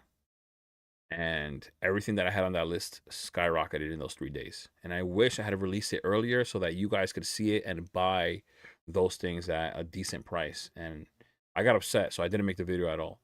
But I will in the future have videos like those. If I find a few items, maybe 5 items, I want to make the video have substance. So I try to have at least 5 items. But if I could make a video with just 3 items, I guess just to help, I will. You know, just so you guys can see things that maybe you guys aren't looking at. Because I invest so much time into uh the market. Like I look at this so much. So much that my girl says that I'm never looking at anything other than Pokemon. And that's not a lie. She was in the chat earlier. My fiance was here, but she's not here right now, so she probably didn't hear me say that, but it's true. Minitin display. Why does it say 4? Are there only 4 Minitins in it? Each case contains 4 prismatic evolutions Minitin displays. What? Why does it say prismatic? Okay, that's clearly a typo. But I mean, it was selling for higher. It just dropped slightly, but I thought this was on Walmart. Am I wrong? Imagine if they remake black and white games. Yeah, yeah, exactly. It would take off. That's the thing, though. Like I said, it's because it would put a spotlight on the products, right? And people will start going crazy. They'll start buying, and that's why. That's why I keep saying, you know, you buy where people aren't looking. You know, people are not talking about Black Bolt, White Flare at all they talk about is Black Bolt and White Flare not doing well. So then they write it off, right? And that right there tells you that you should buy. That to me, that's what it is. That tells me that it's a buy because people aren't looking. And at some point, just like they weren't looking at Obsidian Flames and Paradox Rift, like I keep saying, they will then start buying Black Bolt and White Flare because they start seeing a rising and they don't want to miss out. And so they start buying. But it's definitely not. You shouldn't be waiting till that happens to buy. You know, it's Pokemon. You know, I mean, just think of any set that you thought wasn't going to do well. At this time last year, the things that I keep talking about, when Obsidian Flames and all those things were $90 or $80, you hear all these stories about people buying Paldea Evolved for $80 a box. At this time last year, when hypes were not being hyped, when sets were not being hyped, like what told you that they were going to grow in value? Probably nothing, right? But it's because there wasn't hype, you know, and money wasn't falling into the hobby like it is now. And so people they just weren't buying and they weren't believing in it until people then started buying, flooding the market with money, and they finally said, oh, this thing must have value. But you have to have some kind of foresight. You have to see this thing grow in the long term because it will.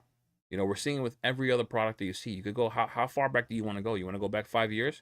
We could look back at everything from Sun and Moon and see how that's grown. And you could look back and see everything before that and see how that's grown. I mean, you cannot wait till hype follows and then you're over here buying something at $200 that you could have bought for 100, you know, and then you're going to be kicking yourself because you didn't. So why is this thing 4? Does this only have 4 tens? I thought this thing had 8. Let me know, Juancito. And I want to tell you something that's funny. My name is also Juan, by the way. My name is Juan. It's where you get Jay Ketchum from. It's funny. But isn't it supposed to have 8? Why does it say 4? Each case contains 4 Minitins for a total of 32 Minitins. Oh, it's a case. This is not just a display. My bad. This is the case. Why didn't the display come up? Where is the mini? Is there a Unova display? Where is it? Where you were just asking me about it, and I don't even see it. Here we go. Here we go. Oh, here we go. Okay, 8 Minitins. So yeah, once again, I mean, like I said, the mini-tin displays, I just question the liquidity on it. I question, um, this is 8 though, bro, Jonathan. That was different on the other thing over there. I think what that was saying was that there was 4 displays in the case, and that's why I said 4 displays in the case. Um, 8 tins per one, and then it's 2 packs per tin, so that makes it 32 packs in total, which is what it said on the bottom. But here you see it says there's 8 mini tins. So yeah, my only question is the liquidity, right? Like I look at the prismatic ones, right? So I look at the prismatic ones, and prismatic is here. If you look at the individual, can't even. I hate that you can't zoom in here. All right, so this art that's right here, you can actually put all the mini tins and draw out the art that's on the back of the thing. I'm looking for mini tins because I have them somewhere. I was gonna like put them in a frame and put them all together, so they all line up and make that art. So to me, they're more valuable as an individual piece, like each one. So I don't know how many people are gonna want this display sealed. I don't even know what it looks like when it's closed. Like I've seen the 1511, which is right here. Uh, it doesn't look that great to me as a sealed item, honestly. Um, it really doesn't. So, and then not only that, the 151 ones, each individual mini tin, just like the prismatic ones, depending on the Pokemon that's in the front, sells for more than the others. Like this has the Gengar one here, right here in the front. You see this one? That one sells for more. The Dragonite one sells for more. Just like on the prismatic ones, the Umbreon one sells more. It's just what it is. So I have a hard time believing in the displays because I don't know. I'm trying to think about it as a collector. Like, would I want to just keep this thing sealed? I don't know. I'm not sure about that. That's the only thing I question. Would it retain value? Will it grow in value in the long term? Yes, it will, for sure. It will for sure grow in value. There's nothing here that is not going to grow in value. You can see everything here. Kanto, 227. It clearly didn't cost 227 at the start. 265 for the 151. Celebrations, 275. Paldean Face, 272. Prismatic. This is the case. But look, all of them, they all grew in value, correct? So we look at this one here at 136. We already know it's going to be upwards of 200 at some point. You know what I mean? They're going to grow. Um, I'm surprised with the hype that the Mega Evolution one is at 167 or 68. Sorry, I'm surprised because we were discussing how we don't think that the Mega Evolutions booster box should be $300 in comparison to Twilight Masquerade. But then you look at the mini tins here and they're not blowing up. And that's another thing there. It's like buy where people aren't looking. Maybe the mini tin display for Mega Evolutions is a great buy right now, right? People are sentiment between sets like Mega Evolution and Black Bolt is that people love Black Mega Evolution way more than they like any of these two. Now, if you're looking at the mini tin display, you saw market was only a $30 difference between the two. I think maybe a smarter play right now is Mega Evolution. The market likes this set much more, right? You're talking about profiting in the long term, right? At the moment, this set is much more loved than these two. So maybe for just $30 more, you'd buy the Mega Evolution mini tin display. We saw it was 168 in comparison to the mini tin display for Unova. It was 136. So things like that. That's one thing that we just realized. We realized it together right here on the live. I did point out at some point, Destined Rivals doesn't have a booster bundle display, right? But it does have a build and battle display, and the build and battle has all the art on it that a booster box would have. And at the time, they were not only market $400, they were selling for $400. You saw sales. I showed it on the video. You saw sales and you saw listings at $394. Now, after that already happened, they shot up in price. It was around this point right here. At this low is when I made the video. 385, guys. It was the low. Now, lowest listed is 450. So people bought it. The box looks like a big booster box, basically. It's a nice display piece. So at the time they weren't looking at it. So now they are. And so maybe the Miniton display for Mega Evolutions is something you should be looking at the moment, because it clearly is not so expensive. Like, it's not as everything else that's here, right? So the Miniton display is one like 66. There's 8 packs in there. Trying to think about pack per price. These are $8 a pack here. I mean, it's still not as crazy as everything else here. But the Miniton displays, because they are much more scarce, are always more expensive. But look at this box at 300. You know what I'm saying? Like, and if we look at everything else, they were really expensive as well when it comes to the Miniton display. So, just trying to take all of that into consideration. Did Destined Rivals have a Miniton display? Now that I'm curious about that, where did I click on it? Was it in this section? Definitely not here. Let's see. Just want to check. I don't even know if it popped up there. I don't even know if there is one for Destined Rivals. I haven't heard of it. But just trying to look at the products that people are not talking about. And that Miniton display is one that they clearly aren't. I mean, Black Bull and White Flare overall doesn't get talked about. So I think they're going to do well long term. I really do. I don't doubt it whatsoever. I just think that there's no hype behind it at the moment. And sometimes that's where you want to be. You know, Crown Zenith, we were talking about Crown Zenith possibly reaching 400. This box doesn't get talked about too much. They don't talk about it. The only thing that ever gets said is when people look at it, they're like, wow, same as me. Wow, I cannot believe it's much more expensive. But look at this big jump it took. You know, look at this big price jump to 220. That was pretty recent, so the next price jump might be a little further down the line. You know, it might be in this same span that we have right here, which is another, what, May, June, July, August? Maybe in another 3 months, you'll have a big jump like this. It might come even sooner, though. But you're just trying to make predictions going based on trends, you know?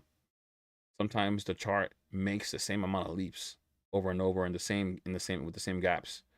So even though right here there's some stagnation, just because, like, once again, you know, I talk about this in my other videos, in my market analysis, whenever we reach a price point that's an all-time high, the market's got to accept it, and it stagnates a little bit. The sellers, once again, they all find the price point where they're comfortable selling at that point, and sometimes they don't list them any higher, you know, but eventually they do, because they start seeing scarcity in the market. I always talk about that 100 mark. We crossed it here. Of course, there's only 92 left on here. Whenever there's 100 or less, that's when usually you start seeing bigger price jumps, right? So if we look, we're already at $240 here, and market is what?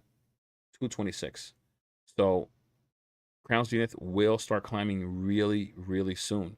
We're only a few sales away from that $235 to $240 sale.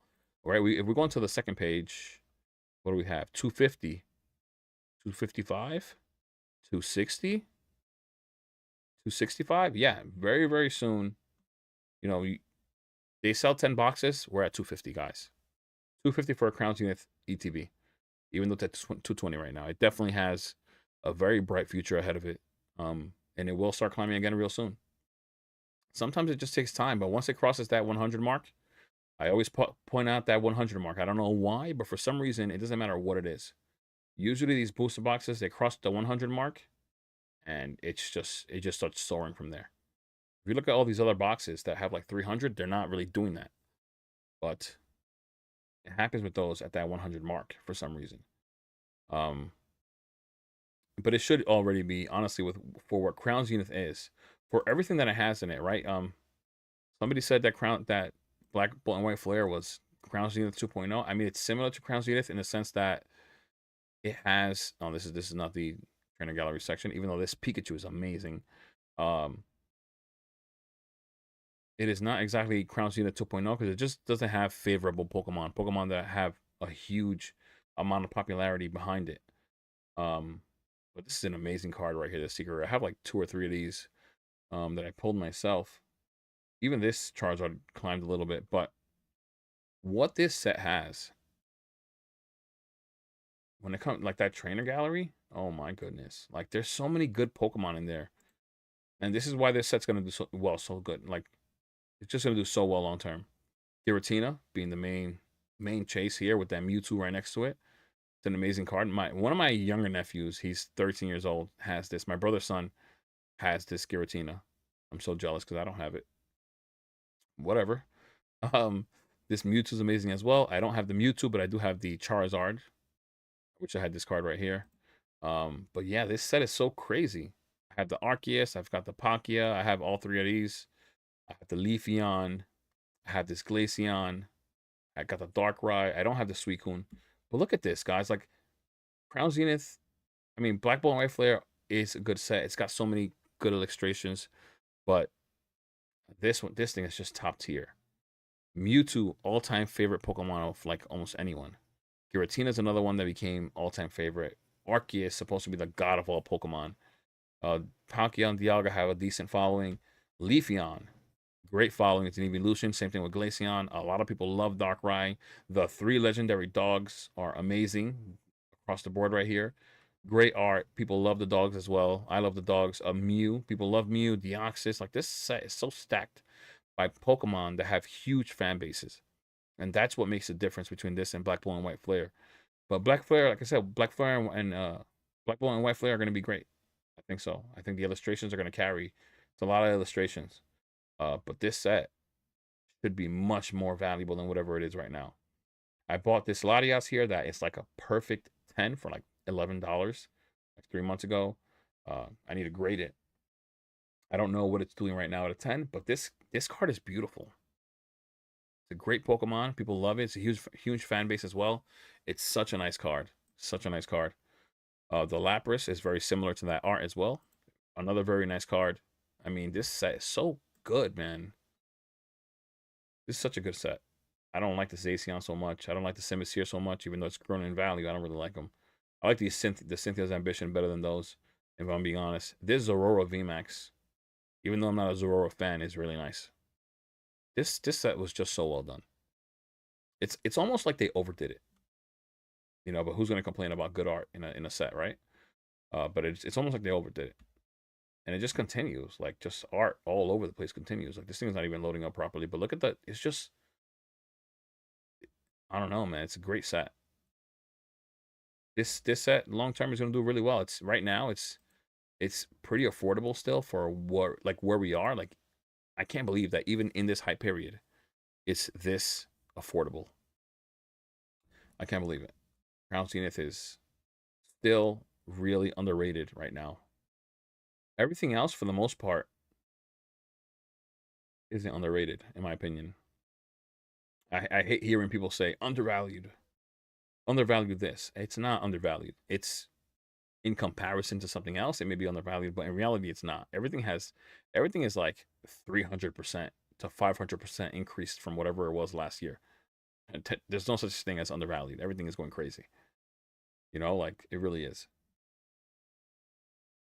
You know, even I was gonna say um even though I don't like Paradox Rift too much, that has some decent. Everything is just doing so well. The worst sets here. If we had to like determine what's the worst set, even Shrouded Fable, right? It's the worst set in all Scarlet and Violet, and even this, man. Even this. What's a regular Elite Trainer box is $73. A Surging Sparks Elite Trainer box is $73.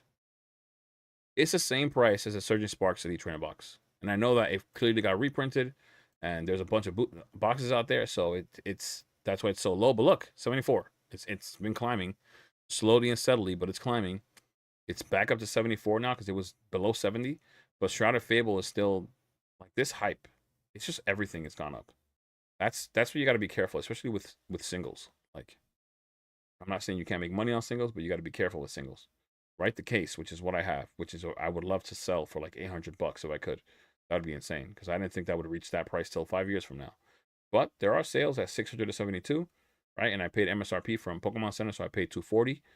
I could list it here and sell it for 672, but there were some sales here at 1,100. But I think this was people, maybe, I don't know what it was. It could have been people pumping up the price.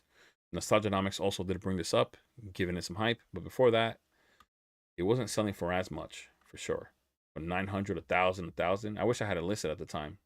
Sold it for $1,200. That would have been sick. That would have been amazing.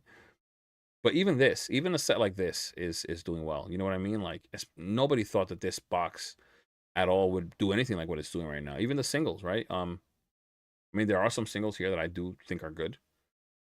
I don't think the Persian is amazing, but I think it's a nice card. I do like this Pheasantipity better than that Persian. Honestly, I do. I think this art is much better than that Persian, in my opinion. I do like the Houndoom as well. Houndoom is really nice, I think. I do like Houndoom. It's a really cool Pokemon. Um, really cool. It's like a wolf pack running through here. It looks so sick. But yeah, even these cards are doing well, right? I think they're all uptrending right now, correct? Look at this. You know, Shroud of Fable is by far the worst set, right? And it's still even these cards. And people talk about Pheasantipity because it's a playable card. It's not just because of that. Clearly, it's not just because of that. Houndoom, look, $40, and it was 27. Every single is going crazy.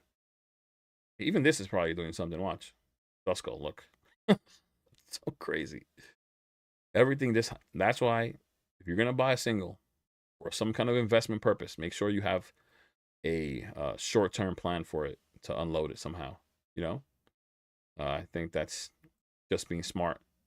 Gotta make sure you have some kind of a plan. It's funny, Horsey is one of the better looking cards, and it hasn't done so well. It's been doing the same thing for a long time.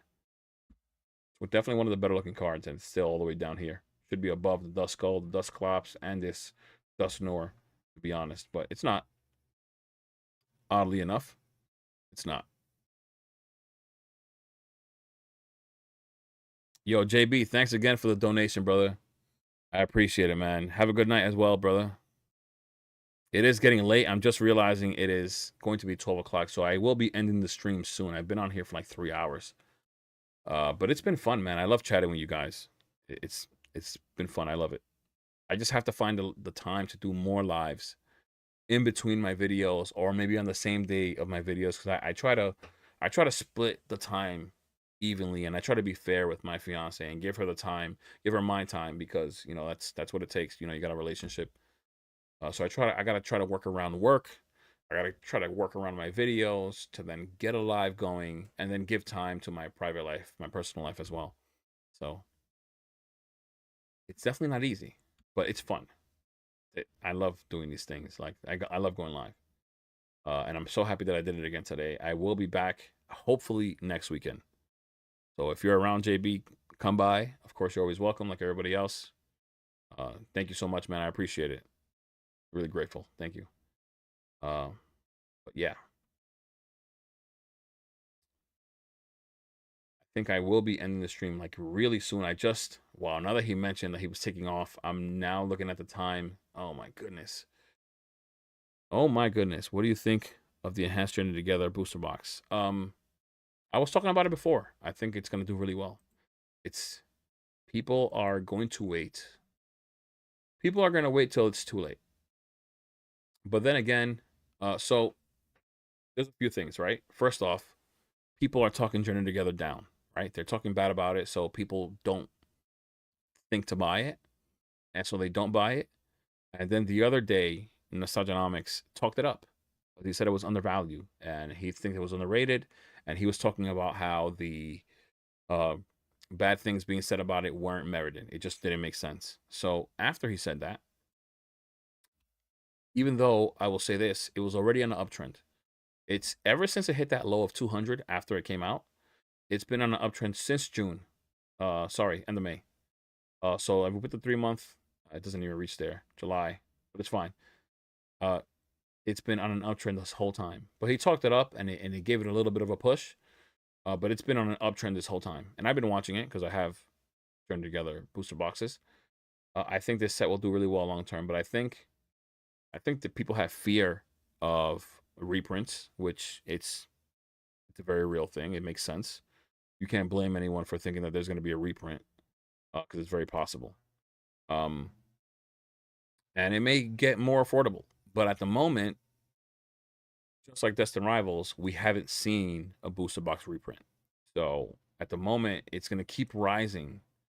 Like anything else right now in this hype cycle that does not get printed, if we don't get reprints of anything, there's nothing out there right now that if we don't get reprints of it, they're not going to keep rising in value, because the further you go on the listings, the more it's going to rise. This is lowest. Look at this. Lowest listed is 250, 260. Lowest listed is $260 for one box, right? And we're on the first page, and it's already at 270. And the closer and closer we get to boxes getting lower and lower, it's going to keep rising, especially in this hype period. So the same way that buyers have confidence in the market, it's going to be equal with the sellers. So the sellers already know that because the buyers are confident, they're going to be confident as well. So I was talking about boxes crossing that 100 mark on the quantity, but look at this, there's 400 boxes left, and you look at here, it says listed median. So the average box of Dreaded Together is being listed at $300. Why? It's because they're confident. The sellers are confident because the buyers are confident. And the buyer's buying that's what it calls it. It's the same. It's going to be equal both ways. The seller can only I mean, at the time, at times we feel like we're at the seller's whim, but in reality, they're only going to sell what they think we're going to buy as buyers, right? So right now, everything across the board is rising in price. The lower, like before, it used to take like 4 pages. Like you would get to the fourth page, and then you would see a nice increase in price. Now you're seeing it on the second page on most of these boxes because the sellers they're confident. They're just as confident as the buyers. So this is what you get in return. It's just the way it is, right? If we look at Surging Sparks, look at this. Surging Sparks, I don't think it can get bought out. I don't think it can, but you never know, because there are 1,000 boxes listed.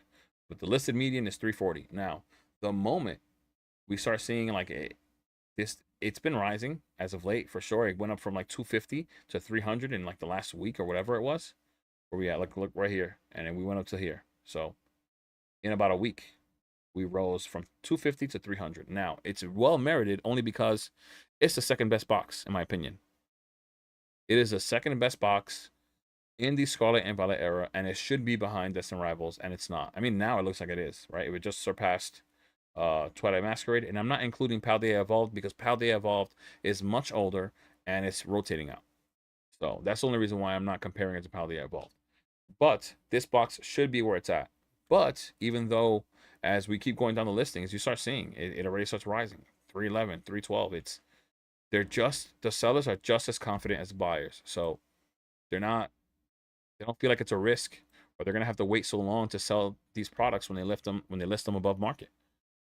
Last chance to buy Celebrations UPC for under 1,000 before they get to 2K plus next year at 30th anniversary.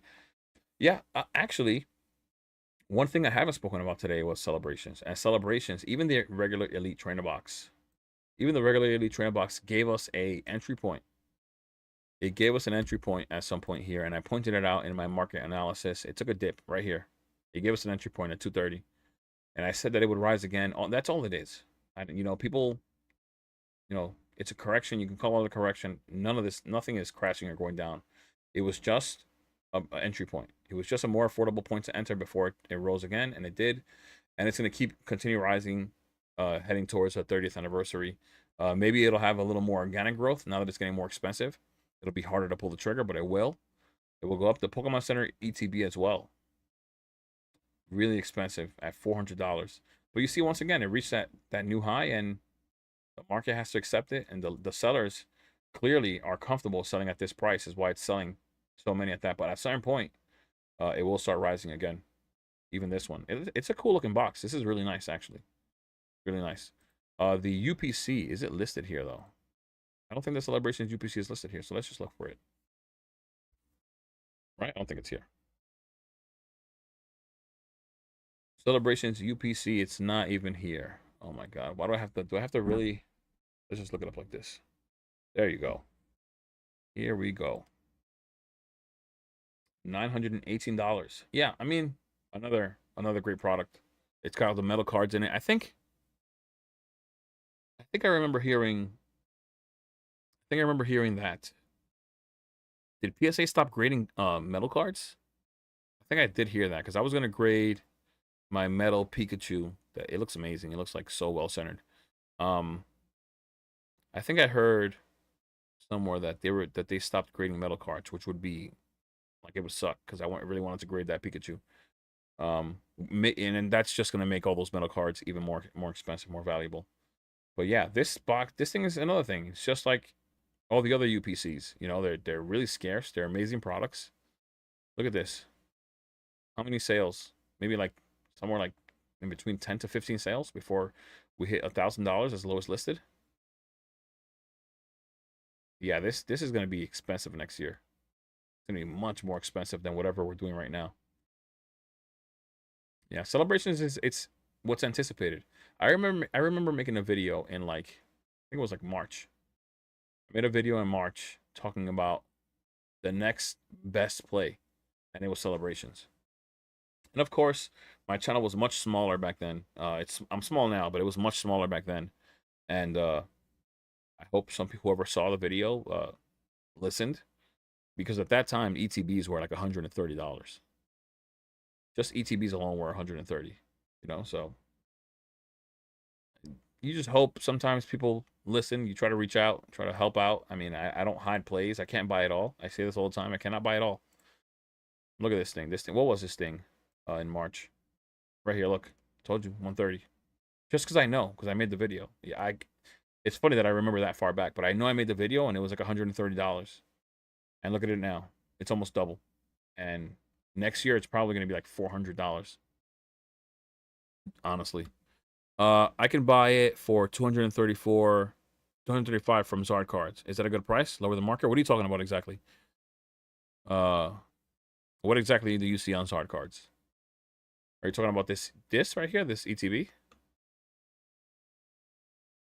Let me know if that's what you're talking about. I wonder what it is on eBay, because Pokédata should have both, right? Like I was showing before.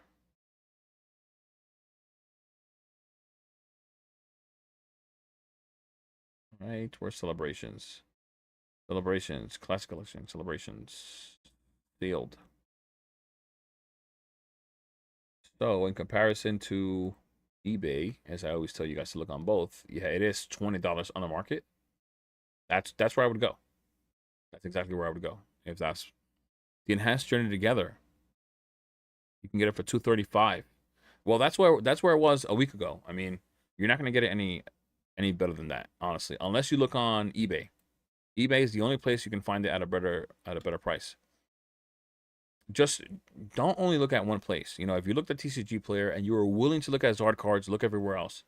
I've seen a lot of people list Journey Together booster boxes on Facebook for $205, $210, $220. eBay ranges. What's the average? What does this thing say? What does Pokédata say? 250 on eBay. It's risen on eBay. Holy smokes. I'm I'm telling you, I have the box. I have 8 boxes. I have a case. But I didn't look it up on eBay recently. I mean, I do my weekly market analysis and I look through every single box. I try to cross-reference every set, or at least the sets that are the bigger sets. And I do it on Sundays, so I haven't done it. So this got to be recent. This price increase is recent. These are sold items. Okay, that's what I wanted, because that means that there's confirmed sales at 250, 245, 250. Yeah, look at that. 236. Yeah, it's looking like 235 on Zard Cards would be a great buy for you. 250, unless, like I said, unless there's a reprint. But then again, be comfortable with that. You have to just remember, we haven't had a reprint, right? We may get a reprint at some point. So if we do, you have to be comfortable with that price dipping and going below whatever you're buying it at. You have to be okay with that, knowing that in the long term, it's going to rise anyways. Every box that's on here, like if we look at, like, for example, I was talking about Surging Sparks when it had a reprint, right? So Surging Sparks did have a reprint, right? Where are we? Come on. Right, it had a reprint, and I made a video as well. And in the comments, somebody had asked me, when is a good time to buy? And I said, with the reprint being here, the great time to buy would be $220. I hope that person listened. You know, he responded, so he saw the comment, and it did cross 220. It went down to 215, if I remember correctly. Where are we? Somewhere around here, went down to 215. No, sorry. It was somewhere back here. It must have been a while ago. I can't remember, but it went down. Here we go. Look, 215.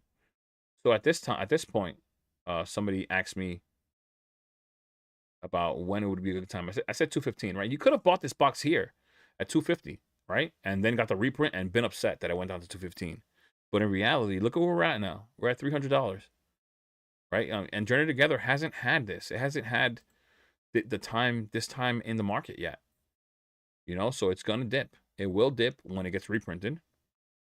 When the time comes, the only problem is that we don't know when it's gonna get reprinted. So it could get reprinted by the time it hits $300, and then it'll dip down to like 250. You know, if it takes that long, that's the only problem with the problem with playing the guessing game is that you don't know when reprints are coming. So people have been playing the guessing game left and right with Destined Rivals, and they haven't known when the reprint was going to come. They kept talking about reprints, they kept bringing up reprints, and then they watched the box go from 220 to 230, 250 to 300 to 350, and look at where we're at now. And we haven't had a reprint yet. So, I mean, take that into consideration. Journey Together has been out longer than Destined Rivals, of course, 2 months longer, and we haven't seen a reprint. And the box is rising, and we don't know when we're going to get one. But like I said before, if you buy it for 235, it's already under market. Market is 250 right now. By the time it comes out, it may be 275, maybe, who knows? And then it'll dip down to the price you actually bought it at. It may just dip down to 235 or to 220, but eventually it will then again rise past that price you bought it at. You're not at an insane high. You know, Journey Together at 235, I think is not a bad buy whatsoever. Honestly, if you want my honest opinion, I just don't want to tell you what to buy. I want to give you the information, kind of like the tools that you need to think for yourself, so that you could make a smart decision, right? But this box sold for even more for pre-orders. It dipped down to 200 and now it's back up to 250. You get it for 235. You're like 20, almost $20 below the low. The way that it's going, in a few days, we're going to be at 255. The lowest listed is 260. This is basically a $260 box at the moment. Market price is 250, but it's basically at $260 because you can't get it any cheaper than that. This is basically market right now, 260. So you getting it at 235, I think, is a good buy. What did you recommend from Prismatic to buy for the month of October? For the month, I didn't do like a. I haven't haven't done one video at all where I say, like, there's a lot of guys doing a video where they recommend what to buy for the month of October. When it comes to Prismatic, honestly, I just say buy the ETB. Buy the ETB. Eventually, that ETB is going to be extremely scarce. This ETB is getting printed a lot at the moment, but it's going to do the same thing that 151 did. 151 ETBs, of course, back then the hype wasn't like now. ETBs were sitting on shelves, but look at ETBs now. They're scarce. Eventually, they're going to be scarce. They're not going to be here forever. They're not. So Prismatic will look at it right now. Look at what it's doing. There's so much hype behind it. I'm pretty sure you can find it because it's soaring. Because this price increase right now is so strong, like such a big, look at that. In a few weeks, it's gone from 111 to where it's at now at 136. Because it's so strong, you could probably find it cheaper on eBay, right? Let's see the average here on Polkadata. Let's see how accurate Polkadata is again. But you could probably find it on eBay for cheaper than that. But I would say Prismatic ETBs, if you're going to get anything Prismatic, is the way to go. If you can get the surprise boxes for MSRP, I think it's a good deal. Aside from that, though, you're going to see everything Prismatic rise at some point. You're going to see the 3-pack blisters rise. You're going to see the poster collections rise. Everything, this set, I feel like this set is going to mimic 151.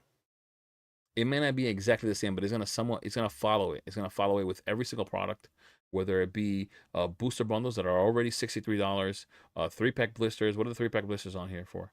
$30, which is what 151 3-pack blisters were at when it comes to the poster collections.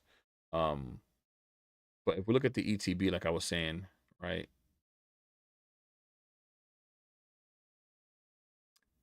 Bro, that's why we're here. Don't even worry about asking questions. That's why we're here. Why is this thing not working right now? This site, it messes up so much. The page isn't responding. Oh my God. What is this here? Poké data. Like, come on. Like, are you kidding me? This is horrible. You know what? Yeah, you know what we're gonna do? We're just gonna go to eBay. Okay, let's see. All right, here we go. 108, the average on eBay. So there you go. Go to eBay, buy them for $108. We saw that it was kind of basically showing the same thing on for Journey Together, right?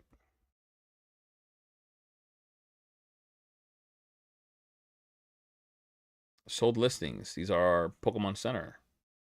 Under market. Wow. Another Pokemon Center. Regular, look, 110. 100 plus $10 delivery, 110 for the regular ETB. And this was when? Today. That's it. So you have your options now. Now, depending on, I don't know what your financial situation is like. If you want to buy Journey Together, you said you saw it on Zard Cards for $35. I would still urge you to look at Facebook. I would still urge you to look at other websites and see if you could find it for cheaper. If not, that's a great buy, in my opinion, at least. And the Prismatic ETBs at $100 to $110 on eBay is where you should go. Ignore TCG Player. You already saw it here yourself. It's not worth buying on TCG Player. Buy it for $100 or $110 on eBay. That's it. And all of these that we're looking at here, even if it's over 110, they're still below market, at least from what TCG Player is showing you. And in all honesty, a lot of these, this was going to be one of the products that I was going to show on Buy of the Week, right? Because I wanted to start a series called Buy of the Week, and the Costco bundles were selling for like $150. So you were buying the ETB for under market at 100, and you were basically buying the booster bundle for 50 under market. Like if you want to split it that way, you could basically technically you're getting both of them under market.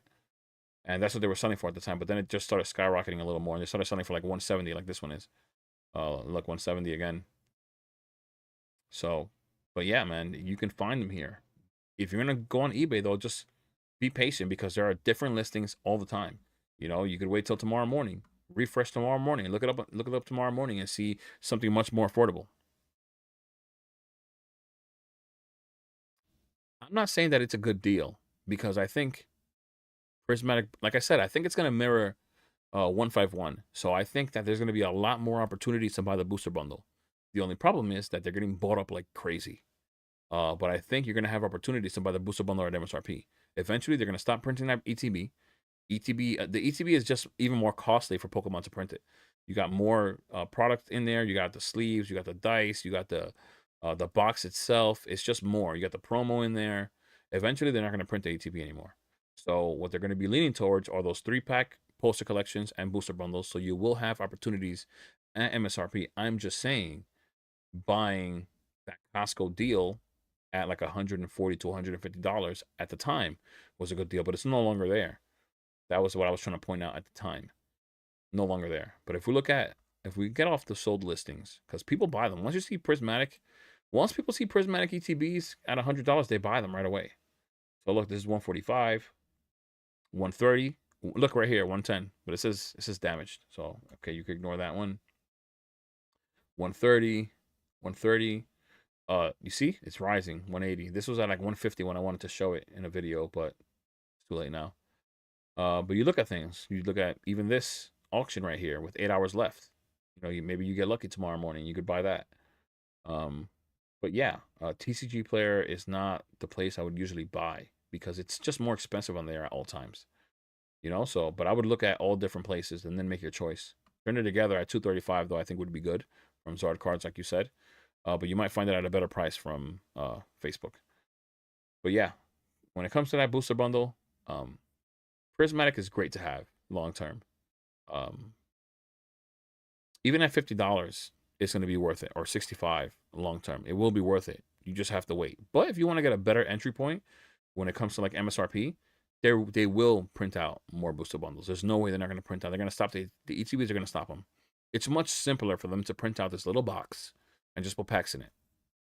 It's going to happen just like 151. Like the things that we're seeing with 151, of course, with the Blooming Waters, um, and a ton of poster collections and booster bundles. It's probably going to mirror the same exact thing.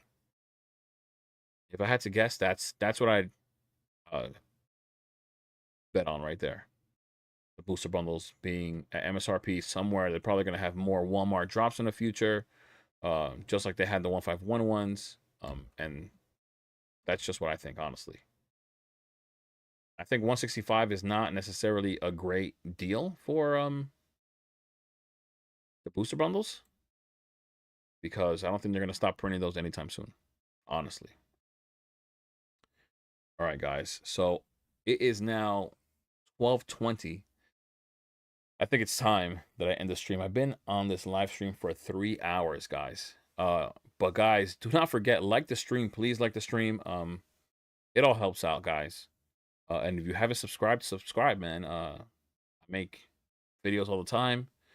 I make a market weekly analysis, which is tomorrow. A weekly market analysis. I do it every Sunday. I look through every single set. We look at what is going up, what's going down, and we talk about possible deals if I come across them. I always cross-reference like I'm doing now. I always look at TCG Player, especially with the better sets like Destined Rivals. I always look at what's happening on TCG Player. I show you guys what's happening on eBay. It ends up being a decently long video, but it's everything. It's everything in Scarlet and Violet, everything in Sword and Shield. And then I do other videos during the week. I actually posted a video today about like what I feel like is happening in the market. I just talk about different things. I made a video about booster boxes that are being susceptible to buyouts because of all the buyouts that have happened. Just different things. I make videos on singles if you're into singles that I think you could invest into or buy before they do blow up. Just many things. It's almost anything investing wise, you know, and also sentiment of the market, like how I feel about it, what I think is going on, and just how I feel in the market overall. You know, because right now, if you are investing, you should be very confident in the market at the moment, right? It's gonna be like this for a while. So there's a lot of confidence in the market, and that's why there's a lot of money in the market right now, and that's just what it is. That's the only way that you can really explain that. The reason people are even willing to dump tens of thousands of dollars for buyouts is because they believe in the market. They're confident. But yeah, guys, thank you guys for being here. Like I said, do not forget, subscribe, like, go ahead and watch my other videos if you would like. But I appreciate you guys being here. We've been here for 3 hours. I really appreciate it, guys. Like and subscribe. Thank you very much. I will be seeing you guys hopefully soon on another one. Hopefully next week, and I can do another one like this again. I think I might want to do it at an earlier time because look at this. I'm ending this thing and it's 12:22 a.m. Crazy. I really wanted to do this thing at like 3 p.m. and maybe end it at like 6 because 3 hours is a lot. Just sitting here kills your back. But yeah, guys, thank you guys so much for being here. I really appreciate it. This was a great stream. Thanks, guys. If you have questions, line them up for next week. I'll be glad to have a conversation with you guys about anything. So yeah, guys, take care. I'll see you guys in the next one. Peace.